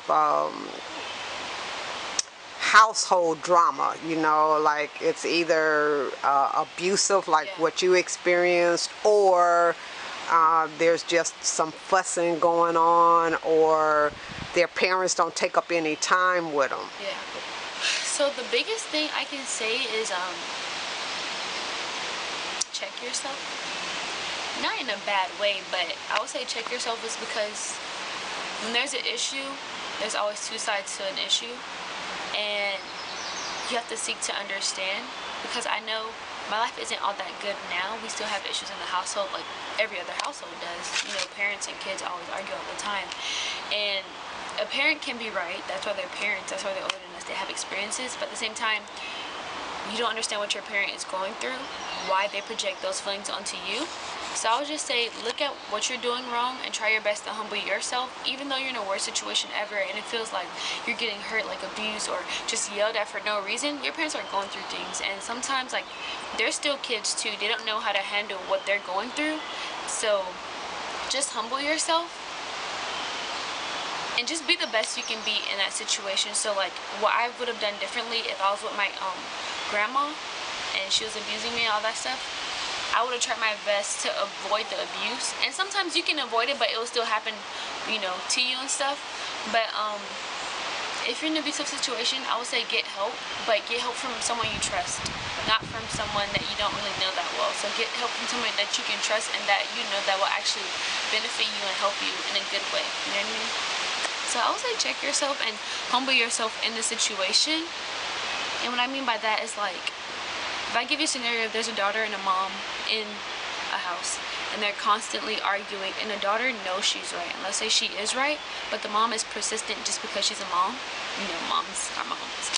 I would say go to yourself, go to God and be like, God, look, I know I'm right, and not to be boastful or anything, but like I know I'm right about this situation, but show me how you're viewing this situation and help me to view it the way that you are, so I can step back and humble myself and try to make the situation a little bit better for everyone else in the household. So that's advice that I would give. Great answer. So how has it been as a life experience to have been brought up without your birth mother, or to only have had her for 5 years of your life? So do you remember her? Yeah, I don't remember her. Okay. But okay, this is a couple stories that I do remember. So I remember when she had her stroke, we were all at our my great grandma's house actually, and she was feeding me. And after she was done, or before she was done feeding me, she told me, your birthday? She told me my birthday. She told me my middle name. She said, your birthday is December 11, 1999. Don't forget. And I guess that's going to mean something special one day. She said, your middle name is Janelle, which means I don't know.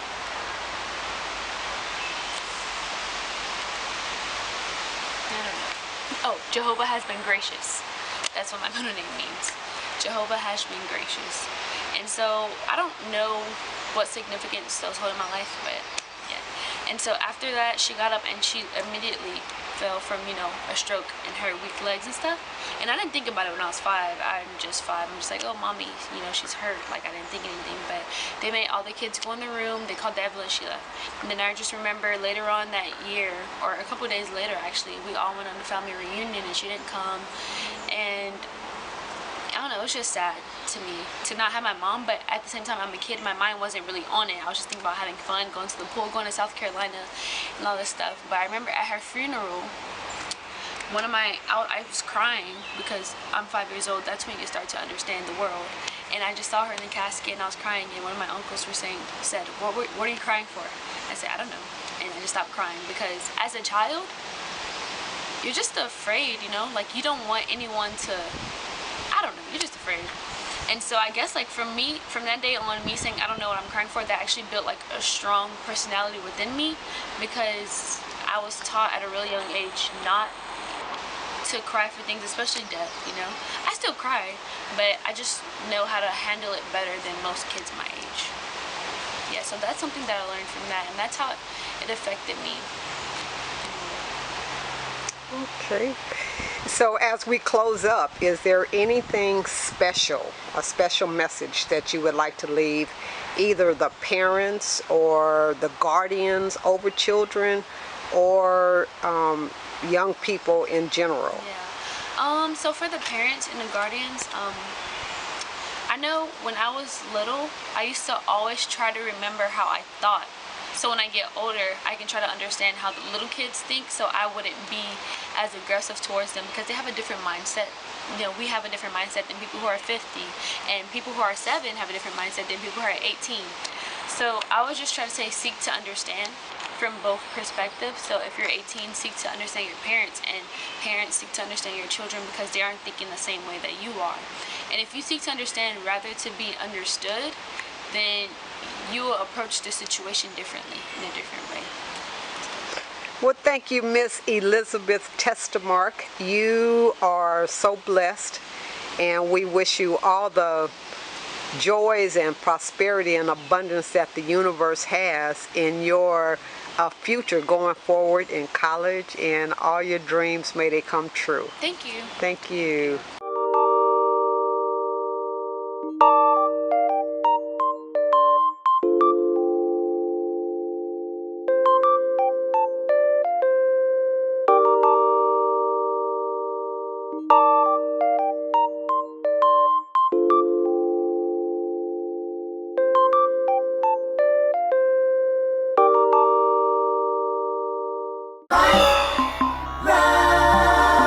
And wellness. Sure. So hello everyone. It is indeed my pleasure as well to have the honor to grace my Aunt Sandy and her webinar series that she's doing. And I have a couple of different areas of expertise as far as healing is concerned. One is Tantra energy healing, which is a very fascinating modality that I've been able to experience extensive transformation and healing, and also been able to facilitate that in others. So it's really a pleasure and honor to always get a chance to share that with anyone and see if it resonates with them. Also, I'm a semi-trance channel and psychic intuitive, and so in my healing practice, I combine both of those abilities to really download information directly from spirit, and also interact or interface with the energy field of the particular person I'm working with, and using those two tools, kind of approaching the healing from both angles to get a really good, a maximum result. So Great. And so what Arletta has done for our immediate family, several years, I'm not sure exactly how many, but Arletta was in her early 20s and was diagnosed with a thyroid condition where the allopathic doctors wanted to cut it out. Mm-hmm. And Arletta told her parents that she did not want to go through that. And so that led our family on a road going toward naturopathic remedies and medicines and modalities in order to heal. And I don't know if you've ever really considered that, Arletta. I've never thought about it. That's the first time I've heard it. I heard that. I'm very thankful for it. Okay. But you know, because your grandmother, my mother, was very much into the herbs, and you know, and telling people don't take the medicines, don't take the medicines. But you actually stepped out in faith. Yeah. And you're like, no, you know, you can't cut on my body. Can you go back perhaps and visit that time frame of your life? Sure. Oh, so much. So yes, I was diagnosed with Graves' disease, hyperactive thyroid disease. What was that? Back in 1995, actually. I was like a junior in college. And I had a very extreme, severe case of it. I'm sure brought on by stress. I was going through tremendous amounts of stress at the time, emotional. I was in school pursuing a double major in physics and math, and it was just craziness. And the condition was so severe once I started getting treated for it that the only options I was really offered was to do the radioactive iodine treatment. And if that didn't help, to cut out the portion of the thyroid that wasn't functioning normally or healthily. And there were many times when I was so sick I couldn't think, but there was always this very loud, insistent voice: no, you need to heal from this. You need to heal from this naturally. You want to have your thyroid, along with all your other organs, healthy and functioning. And that was actually like almost a 3-year process. And I went through a variety of modalities. I'm not even sure I was conscious of the faith. I just knew that no matter what, I needed to heal, not just get treated. And interestingly enough, I was able and was blessed with the support of my parents, especially my mom. She stood there behind me and was there with me step by step, really supporting me in that process and doing everything that she could. So I tried a variety of modalities. I started with iridology.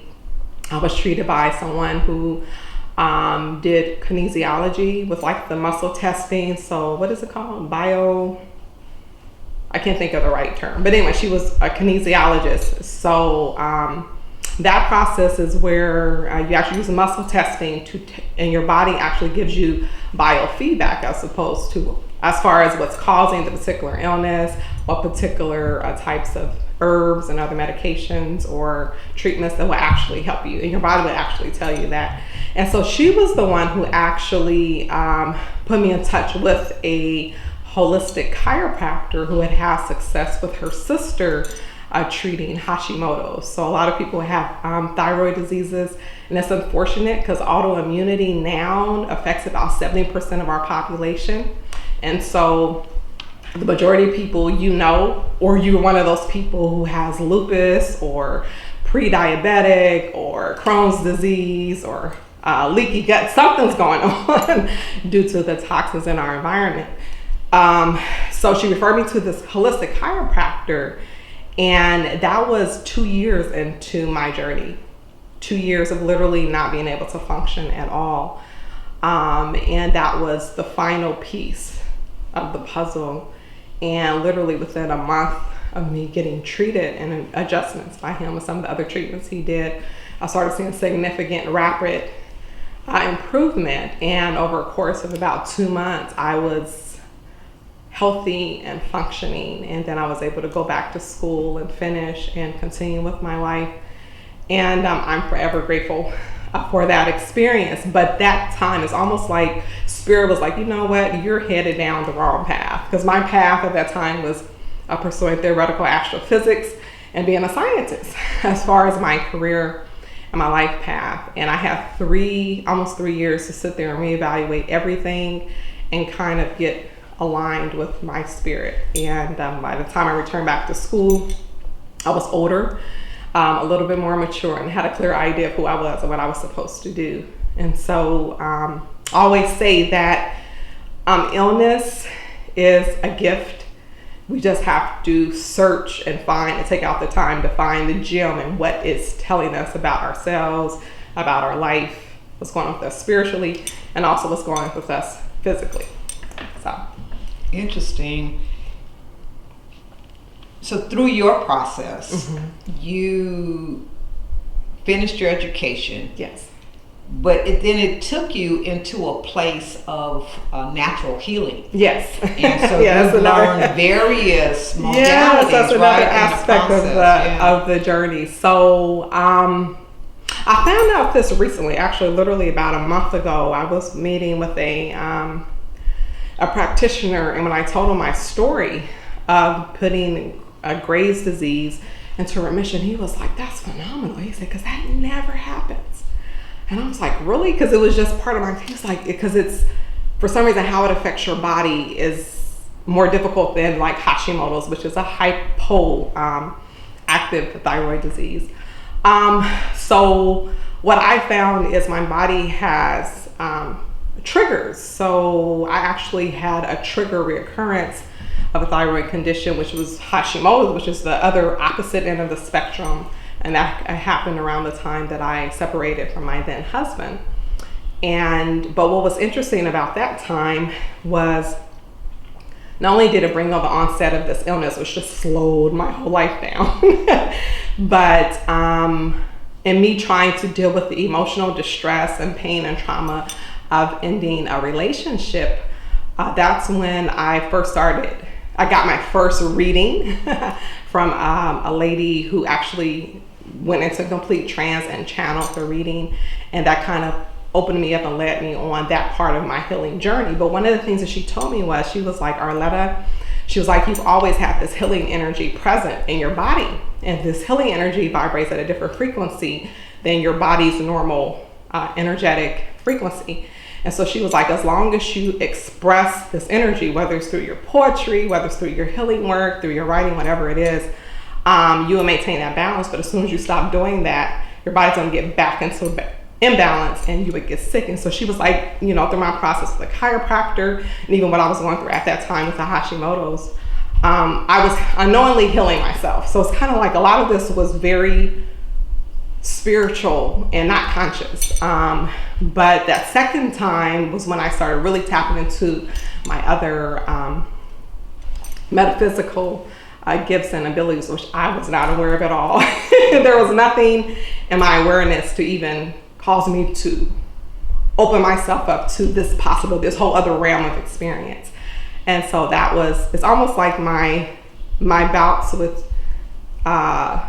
thyroid conditions kind of corresponded to these other major shifts in my life as far as direction. So now I can see where you say your dis-ease or your challenges, your opportunities. Yes, there were definitely were gifts to you. Absolutely, right, absolutely. Right. So, yeah. So the modalities that you now practice more regularly than perhaps the other ones that you've learned.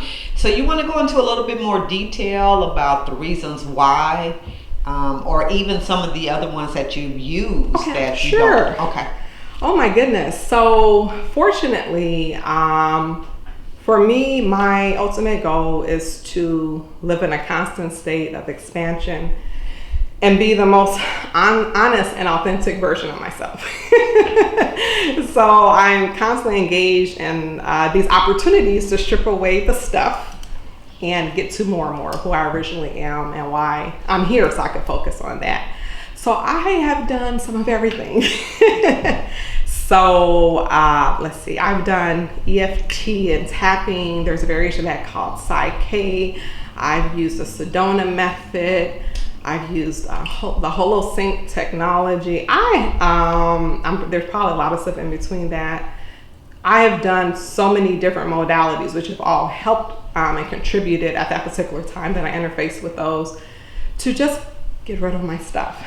So most recently, it's been almost 4 years now, I was dating this guy at the time, and he had this book. He's like, Arletta, you have to read this. I'm all about learning and being exposed to different things.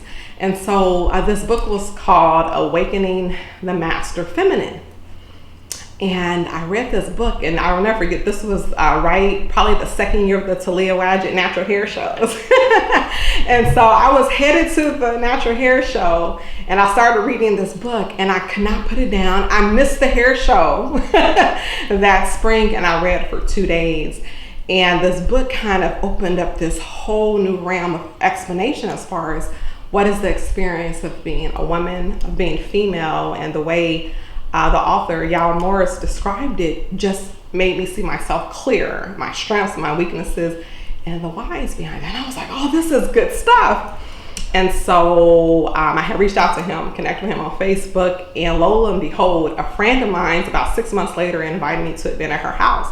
And he was there, he was offering his first Tantra healing class here in the Atlanta area. And so I've been practicing this modality for almost 4 years now, and I would say the different things I've interacted and interfaced with, this is the thing I've seen that cuts the quickest to healing you mentally, emotionally, and spiritually. So accessing your Kundalini energy, getting that flowing in the person that you're helping facilitating their healing, causes all kinds of miracles to happen. And I've witnessed so many amazing things in myself and others that that's where I am at right now as far as my primary focus with my healing. Okay, so for those of us that may not, Yes. right? I'm gonna put myself in there. Absolutely. That may not know or have ever heard the word Kundalini and or Tantra. Yes. Would you just kind of Sure. break those down for us? Okay, so in a lot of let me start with this place. All indigenous cultures have a Tantra system. All of them. And what Tantra is concerned with primarily is all humans contain Kundalini energy. It's a very high frequency energy that's part of our birthright as being human. And what it does is it sits right there, like at the base of our spine, like right there above our root chakra. And it's dormant in most of us. So sometimes in your life you may have an opportunity for it to be released, but in most cases, no. Most of our lives, experiences result in that being dormant. It's just staying dormant.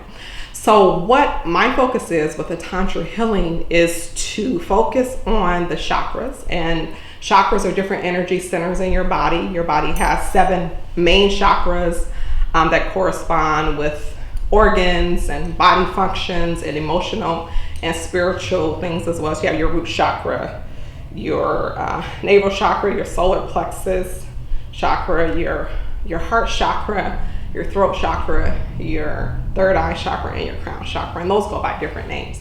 So what I'm doing with the Tantra healing work is I'm focusing on removing those blockages from those energy centers, from those chakras, so the Kundalini energy can start to flow. The goal is to get that to start to flow. And when that starts to flow, it starts from your root chakra and starts to go up. That's where the healing takes place. And what's cool about Tantra energy healing is it heals on all the different layers of your auric field. And your auric field is, you have at least 5 different layers of your auric field, and those correspond with your experience here on earth as a human, and also your experience as a spiritual being and your experience as a cosmic being. And the healing occurs on all of those levels. So I hope that explains it a little bit. Well, it does. Okay. And I appreciate the fact that you are a younger individual that can bring this. And so when we talk about age, Okay. has it been difficult, easy? To live in a constant state of expansion and be the most honest and authentic version of myself. So I'm constantly engaged in these opportunities to strip away the stuff and get to more and more who I originally am and why I'm here, so I can focus on that. So I have done some of everything. So let's see, I've done EFT and tapping. There's a variation of that called Psyche. I've used the Sedona method. I've used the HoloSync technology. There's probably a lot of stuff in between that. I have done so many different modalities, which have all helped and contributed at that particular time that I interfaced with those to just get rid of my stuff. So most recently, it's been almost 4 years now. I was dating this guy at the time, and he had this book. He's like, Arletta, you have to read this. I'm all about learning and being exposed to different things. And so this book was called Awakening the Master Feminine. And I read this book, and I will never forget, this was probably the second year of the Talia Wadjet natural hair shows. And so I was headed to the natural hair show, and I started reading this book, and I could not put it down. I missed the hair show that spring, and I read for 2 days. And this book kind of opened up this whole new realm of explanation as far as what is the experience of being a woman, of being female, and the way the author, Yael Morris, described it just made me see myself clearer, my strengths, my weaknesses, and the whys behind that. And I was like, oh, this is good stuff. And so I had reached out to him, connected with him on Facebook, and lo and behold, a friend of mine, about 6 months later, invited me to an event at her house. And he was there, he was offering his first Tantra healing class here in the Atlanta area. And so I've been practicing this modality for almost 4 years now, and I would say the different things I've interacted and interfaced with, this is the thing I've seen that cuts the quickest to healing you mentally, emotionally, and spiritually. So accessing your Kundalini energy, getting that flowing in the person that you're helping facilitating their healing causes all kinds of miracles to happen. And I've witnessed so many amazing things in myself and others that that's where I am at right now as far as my primary focus with my healing. Okay, so for those of us that may not, yes, right, I'm gonna put myself in there. Absolutely. That may not know or have ever heard the word Kundalini and or Tantra. Yes. Would you just kind of break those down for us? Okay, so in a lot of let me start with this place. All indigenous cultures have a Tantra system. All of them. And what Tantra is concerned with primarily is all humans contain Kundalini energy. It's a very high frequency energy that's part of our birthright as being human. And what it does is it sits right there, like at the base of our spine, like right there above our root chakra. And it's dormant in most of us. So sometimes in your life you may have an opportunity for it to be released, but in most cases, no. Most of our lives, experiences result in that being dormant. It's just staying dormant. So what my focus is with the Tantra healing is to focus on the chakras. And chakras are different energy centers in your body. Your body has 7 main chakras that correspond with organs and body functions and emotional and spiritual things as well. So you have your root chakra, your navel chakra, your solar plexus chakra, your heart chakra, your throat chakra, your third eye chakra, and your crown chakra. And those go by different names. So what I'm doing with the Tantra healing work is I'm focusing on removing those blockages from those energy centers, from those chakras, so the Kundalini energy can start to flow. The goal is to get that to start to flow. And when that starts to flow, it starts from your root chakra and starts to go up. That's where the healing takes place. And what's cool about Tantra energy healing is it heals on all the different layers of your auric field. And your auric field is, you have at least 5 different layers of your auric field, and those correspond with your experience here on earth as a human, and also your experience as a spiritual being and your experience as a cosmic being. And the healing occurs on all of those levels.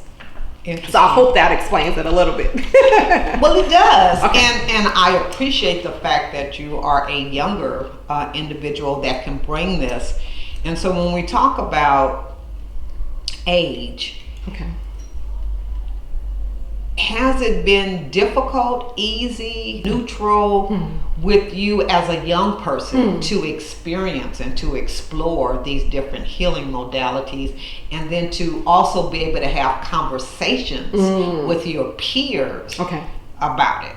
Okay, so this is interesting. So like I was saying, I started on my journey of connecting with my other metaphysical abilities. What was that, back in like 04, 05. And at that time, I was living in Los Angeles at the time, and I didn't encounter anyone of my hue who was really into, being a psychic and connecting with spirit and being a medium and getting information from all these different receiving information from spirit in all these different ways.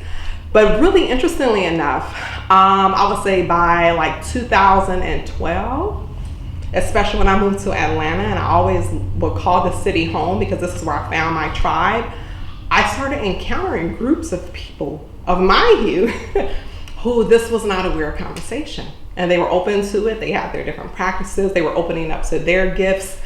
And I was like, oh my God. So now, fast forward, say for instance, last year, 2017, I have a sister who also does this healing work and is also a psychic and a semi-trance channel. That's her primary business. And people from all walks of life, all types of religious backgrounds, ethnic backgrounds, all types of experiences are gravitating and are open to getting readings. And so I would say that there's definitely an energy shift. All of us who are participating in this with Sandy are actively involved in, but everyone is being affected by it. And so the layers of distrust and suspicion are being automatically removed. And so now that's a conversation I could have with anyone about Tantra energy healing, and people are receptive to it. And that's such an amazing thing to experience, because I didn't think I would witness that in my lifetime, and I'm still pretty young. So yes, how we're programmed. And so we are programmed, especially in this particular culture here in the United States, where everything's very surface, superficial, and materialistic. And all of our energy is on just trying to survive, and if not survive, then prosper, but it's just materially. And so what this has done for me is opened me up to the whole realm of human experience. And so I can be connected with my spirit while being connected with my human or material self, and kind of find a way to merge those two. So the spirit is always present and guiding me. And I don't know, it's kind of like that enables me to tap into my superpowers, enables me to show other people how to do that as well. Because all humans have this capability and this birthright. And it's just a matter of being open to it and giving yourself the opportunity to discover what your talents are. I like that, superpowers. It is. You become it's so amazing. It's like we don't know the amazing beings that we are as humans. And I've started to get a little glimpse of some of that. And to be able to connect with the ancestors, be able to connect with the universe, and connect with angels and other deities and beings, and make that part of your everyday experience and how you interact with your partner and your children and your job or your business. That's the way to live. You position yourself where your spirit is leading you, and your humanity is following your spirit. And the value in that is you have access to your truth and your answers, and you could make your decisions on a spirit level first, and then on a human level, and your human level of interaction and choice and decision making is on a much more evolved and higher vibration. And so it's interesting, being a channel and a psychic, when you see the soul from spirit's perspective and see the human from spirit's perspective, you see this huge expanded field of possibility and awareness, to the point where with spirit there's no judgment, there's no good, there's no bad, there is unconditional love and acceptance, and there's this underlying grain of possibility and positivity in any and every experience, however debilitating or traumatic or painful. And seeing yourself from that place kind of lets our fear and our insecurities and our programming start falling by the wayside, and we're able to know what our path is and be guided by spirit on that. So to me, that's most important. If you want to give yourself the gift of you, it's in whatever way you resonate with, connecting with your spirit and learning how to be led by it.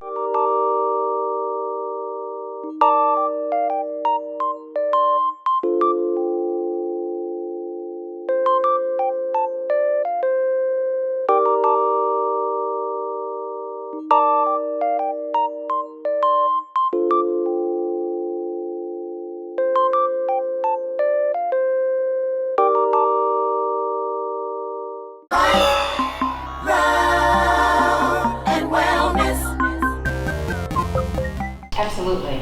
My name is Nicole Brock, as you stated. I've been with the Atlanta Fire Department for nearly 17 years. I am a paramedic.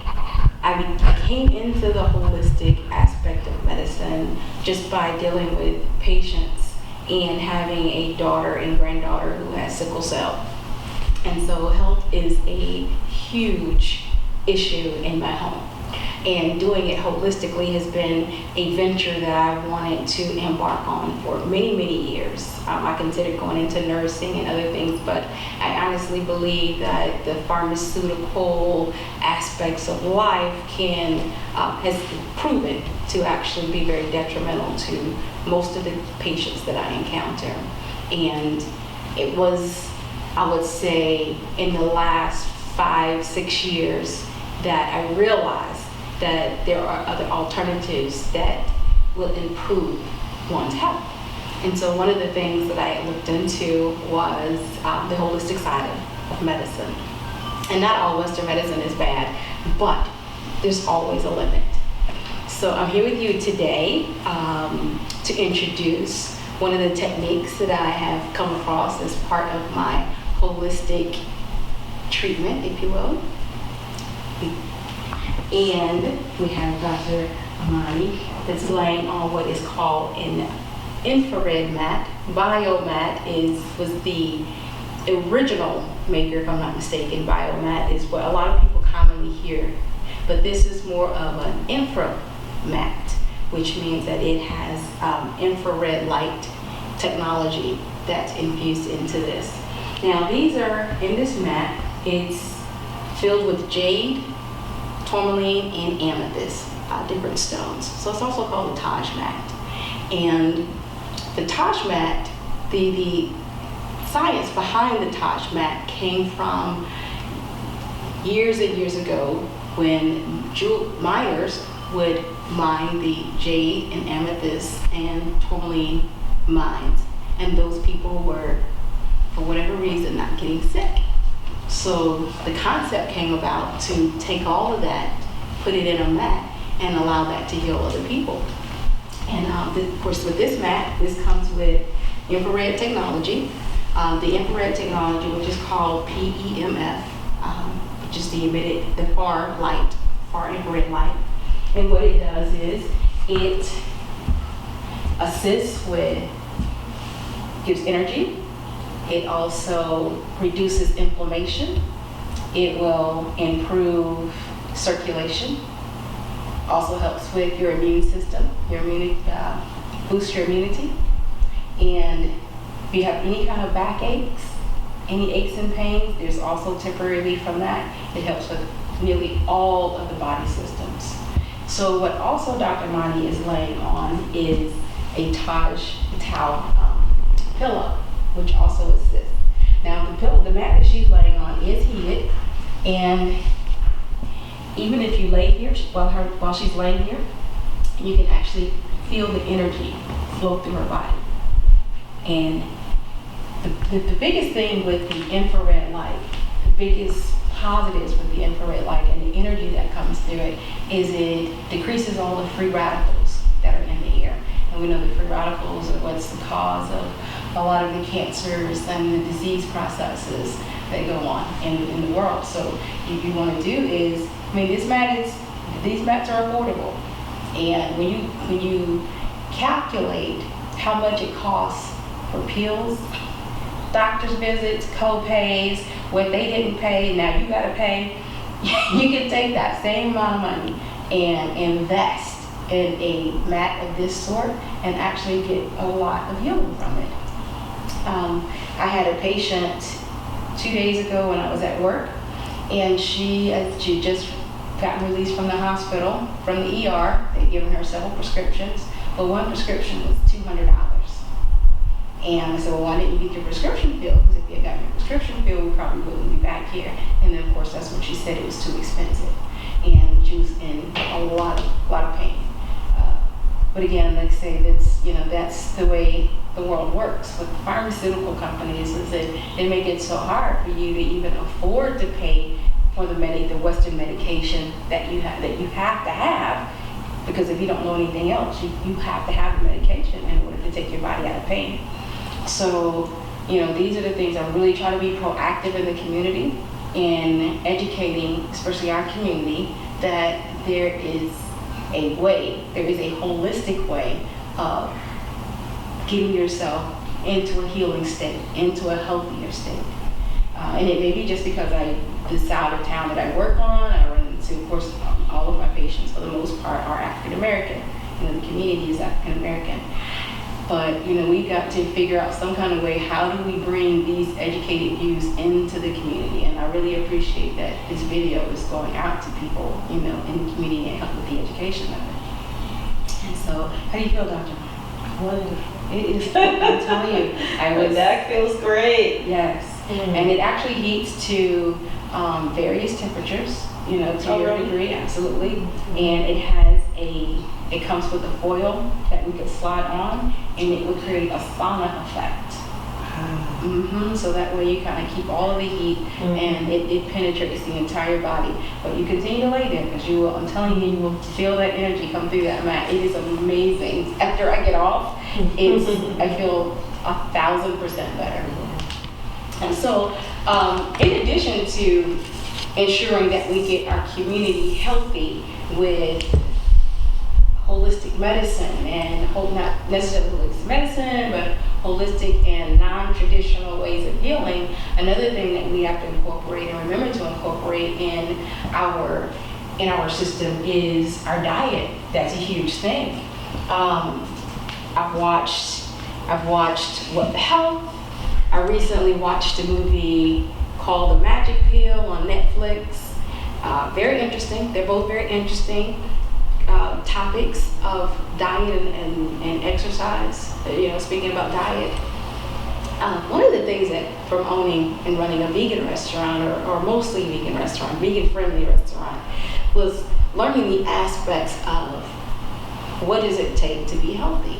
And even in watching the common things that I saw with What the Health, and also with the movie, this recent movie, The Magic Pill. Of course, What the Health was more of a vegan-centered movie, staying away from animals. The Magic Pill movie kind of talked about how you can still eat animals, but you would eat the grass-fed meats versus just anything, the hormone genetically modified foods. But the common denominator that I found in it was that what really hurts us all is the process. It's the way food is processed. They went, and in fact, with the Magic Pill, they went to an Aborigine colony, went to a little township, and it was just purely Aboriginal people. And the Aborigines were talking about how 30 years ago, they had no health issues. They lived forever, they had nothing. And now there were some men that came in, men alone came in and introduced them to pastas and different processed foods. And now they said that their community is stricken with diabetes, asthma, various medical issues that they're not accustomed to, but now it's killing them. And so we have to look at it in our own community. I remember getting WIC years ago, and I can go through the WIC out, right down the line in the grocery stores, and you see all the WIC stuff is processed cereal, that off-brand cereal, everything, canned goods. You get just some cans, but everything was so processed. And so there's a farm in Atlanta and this is something that was incredibly noble. It's a farm in Atlanta. If you have EBT, they double your veggies. They will give you twice the amount of veggies or fruits and vegetables, because they're looking to improve the health and wellness of people who are on welfare, who can't afford to buy food in the grocery store. And plus the choices are awful in the grocery store. We went to like 2 different grocery stores, just looking to find organic, strictly organic, and non-processed. So my husband had picked up like 2 or 3 boxes of cereal at Costco. I kicked him down the aisle. So we're not doing that. We're not doing this. You're not gonna have cereal, because this stuff is all processed. It contains wheat. I remember years ago, I never heard of celiac disease. I never heard of this word. And it's probably, I don't even know what's in the last 10 years that it's actually been a big thing. And then when I talked to some people, like, I've had it for 20 years, but you must have been like one of the very, very few people, or far and few between folks, that would have had celiac disease. But now it's becoming more and more prevalent that, people are coming up with celiac disease. And for those that don't know, celiac disease is an allergy to wheat and gluten.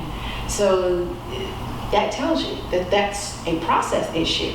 Because why would we change? Wheat's always been around. You know, it's in the Bible. There's nothing different. And so you never read about, you know, celiac disease any time, you know. And like I said, cancer is more prevalent. But this is because of the way that things are processed. So that's some of the things that we have to look at as well. Also in the restaurant, we serve alkaline water. And a lot of people aren't really, and that's an expensive machine, but it's an investment. You know, it's something that you have to invest in. When you look at your health and where do you want to be and how healthy do you want to be, you have to take into account what are you taking into your body. I ran into a lady at the airport. She's from Flint, Michigan. And she says the water's still not right in Flint. So, you know, that's a scary thing. Right here in Atlanta, just last week, 3 days ago, when I was at work, they were passing out bottles of water because they had a broken water main that had been broken for a long time. And I mean, we passed by the guys fixing the water main. However, these people were out of water for a long time. And then they started looking into even the bottles of water and looking into the water that had issues with the water. You know, every so many liters or gallons of water, they found like bacteria, things in the water. So that's a scary thing, you know. So that's the kind of stuff that we have to look at as far as health is concerned, and how do we correct? How do we make ourselves aware of what's going on in the world? You know, and what we take in. How long do we live? 6 shots, 2 here, 2 here, Yikes. and 2 right here in the eyes. Oh, right there. shots up by your eyes. Injections. Oh, absolutely. Yeah. So these were for, but I went to him because I had ear pain. Yeah. And so his thing was, we want to give you these shots because you have migraines. Mm-hmm. Okay, I know I have migraines. Okay, you fix this right here. So the entire time he's asking me, so how does your ear? Like after he finishes, so now how's your head? Well, still got this ear pain. What we gonna do with the ear pain? I gotta get this fixed. Like, I don't know about my head because I didn't come here from my head. I came here because my ears hurt. So then another doctor, I finally said, I'm going to another doctor. I went to another doctor and he says, well, you have TMJ. TMJ. So I said, okay, we're getting somewhere now. And I said, well, why is the TMJ affecting my ears? Like, how is that? He's like, well, and then my mom's husband is a ENT doctor as well. And so he was saying you don't have, they both say, because I have to ask everybody, we know what to talk about. So if your ears don't have pain receptors, so the closest thing, I mean your jawline doesn't have pain receptors, so the closest thing to have pain receptors would be right here in your ears. Because I guess it's more bone, so you don't feel your pain receptors in the bone. So the closest place to your pain is going to be right in your ears, so that's why you're feeling it. So they give me Bactrim or whatever, antibiotics and some other stuff, and my sinuses were all messed up, just all kinds of whatever. Pain was so bad that I couldn't sleep at night. And so finally I was like, you know what, I've got like natural stuff to do this. So I lay on this at night, I have no pain. I take no pain medicine anymore. I have no pain and I sleep. I'm just laying on the pillow. If I don't lay on it, I mean, I can feel it coming back. But when I lay on this, it's extremely painful. What is the pillow? This is tau. So it's tourmaline, amethyst, and I can't remember the O. I always forget the O. Like what is the O? It's not onyx. I think it's onyx. So I'm looking here, black onyx. That's it. That's onyx. Is that heated as well as the mat? This doesn't heat. Okay. This isn't heated, but unfortunately, the mat does. The mat is heated. How they came about, I don't know if any of you guys are aware of it with the Taj mats.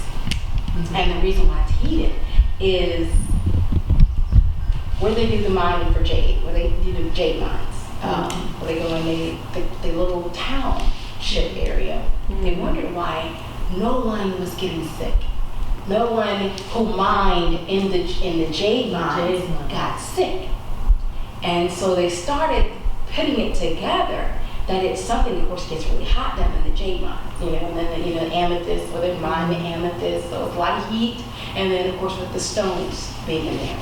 So they started putting 2 and 2 together. There must be something about heating stones, and particularly tourmaline and amethyst and jade and these stones. So that's how they ended up incorporating these stones into crystals into like these mats that have such a healing. And I was telling you earlier that, I mean, literally you can lay on it and you'll feel the energy. Like you can feel the energy, and I can run my fingers across your shoulder blades and feel the actual energy coming from the PMF. It actually, it's with PMF as well. So, and that keeps with the emissions, all the radicals, the free radicals in the air. Mm-hmm. So that's what helps with the healing. Okay, and so now back with our, so another addition to the mat would be the length of time that would be recommended.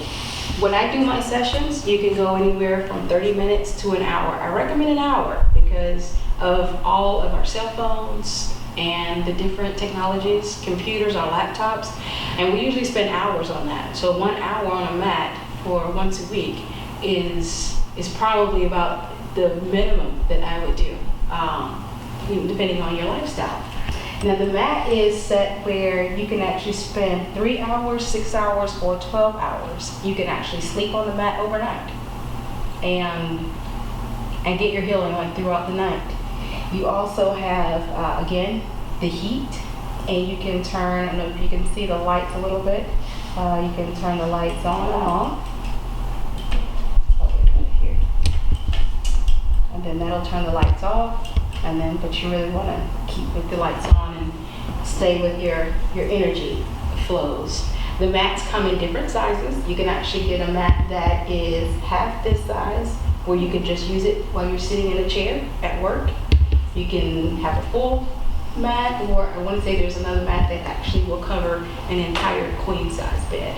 But this I recommend as a nice start to what your healing and health goals are. This is perfect. Also, with the mat treatment, we do have the aromatherapy. We also have a healthy tea drink, depending on what you're here for, or what you come to what you have me at your house for. We have teas, different various teas that we will make. If you need a cleanse tea, if you need feel like you have a cold, we have like throat tonic tea, we have, it's a whole range of teas that we actually take in and fix. So that kind of helps with the whole flowing of the body and healing. And we also do an nice alkaline, it's made with alkaline water. And so that is in addition to helping with flushing toxins out of your skin. So it helps with being on the mat. And like I said, it helps reduce inflammation. She'll feel energy, because we've been here for a few minutes now. So eventually she'll feel the energy coming through. It also helps with improving the immune system. And so I would just recommend that a person do this on a regular basis. As I was speaking before, I have, at the end of the month, I'm scheduled to have sinus surgery. But that's because I had tons of pain coming from my sinus area. I do have a deviated septum that's pretty bad. And I went to the doctor, had a CAT scan done, and they were like, oh, you see all the white stuff? It's like, yeah, that's not supposed to be here. So I was like, wow, but this is before, because I had gotten off the mat. I didn't realize how important the mat was. I made this investment, and I started getting busy with life, and I just didn't take time to treat myself. And so once I realized, I said, you know what, hold on. I'm not for the surgery thing. Like, it's not where I'm trying to go. Because again, I believe in the holistic aspects of it. So I said, I've got my mat. I've got my mat. I have the pillow. What am I doing? What do I have in my own arsenal to assist my own health? Because this is, how can you be a holistic person going to the doctor? We're going to have this unnecessary surgery. And so I said, let me just pull my mind, because the pain was so bad that I literally would not sleep at night. And if I did, I might have gotten about 30 minutes worth of sleep, if I got that. And then the rest of the night, I was just in dire pain, and then I just sit there and kind of just meditate and just get some quiet. And that would just barely scratch the surface of my head pain. And so again, I said, okay, let me go to the mat. I've probably been doing my mat for about I would say 2 weeks. But day one, the first night I slept on the pillow, it was gone. I slept all night. I could not believe myself. I said, this is, I know it works. I know that in my head, but when it actually did it instantaneously, it made a believer out of me. So I slept every night, and so now I sleep every night, either on my pillow. I have a pillow. I get on the mat and I lay here for about an hour or two before I go to bed. I take my shower, I lay down, and stretch my covers over it, and I just lay there and I meditate. And I have had 0 ear pain in 2 weeks, which I was ready, the day that the doctor told me that, I was ready to say, well, we got time today, right? Because I was just in so much pain. Like it was so bad. I'm like, what are you doing at 12? Like after lunch? Let's get this over with. But then, but the better part of me wanted to do is still go more traditional, maybe less traditional, and go more of a healthy, non-Western medicine route. And so that's how I came into realizing that I had a tool in my arsenal kit that I knew was helping other people. I knew, I could see it, but I just got myself into such a place that I didn't realize to use it for myself.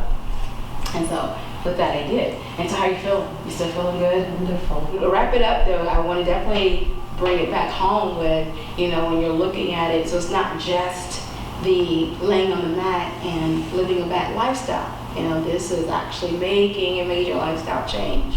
Because even with that, I still eat healthy with my vegan diet. I still take advantage of my teas, drinking my teas, taking in the alkaline water, going to not necessarily an all raw diet, but incorporating more raw foods, more produce section type of foods, like with the broccolis and fruits and the vegetables. Still doing the smoothie, the all natural smoothies. That helps out a lot in taking in a lot of the greenery. So my skin has changed. I used to have like the worst skin, like even it was so bad. I would break out in rashes that you could probably see a mile away, and I couldn't understand exactly what was going on and why. Because I wash my face, I do all this stuff to my face. What is it that I'm getting into that's causing me to actually break out? And then I realized it was such my diet, the things that I was taking in, the processed foods. So I do no longer do I'm not doing any more of the pastas, we were talking about early. I'm not doing anything that comes from the process. It has a process to it. If it can't be naturally grown, then it won't. You can't participate.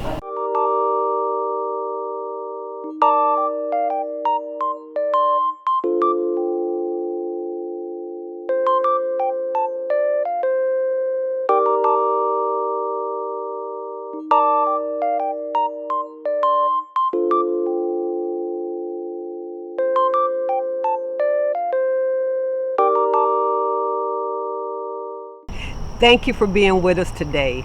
And we know that you enjoyed our awesome, incredible speakers. And we certainly appreciate you as being a part of this groundbreaking historic event.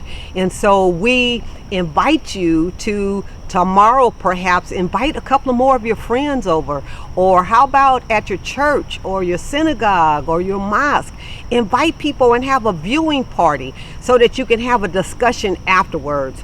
And so we look forward to being with you tomorrow with another group, anywhere from 5 to 7 incredible individuals that's going to share of their expertise, their love, their passion, because our speakers cover a wide variety of subjects, and it's things that you can immediately put into effect in your life. So thank you for being with us. We'll see you tomorrow.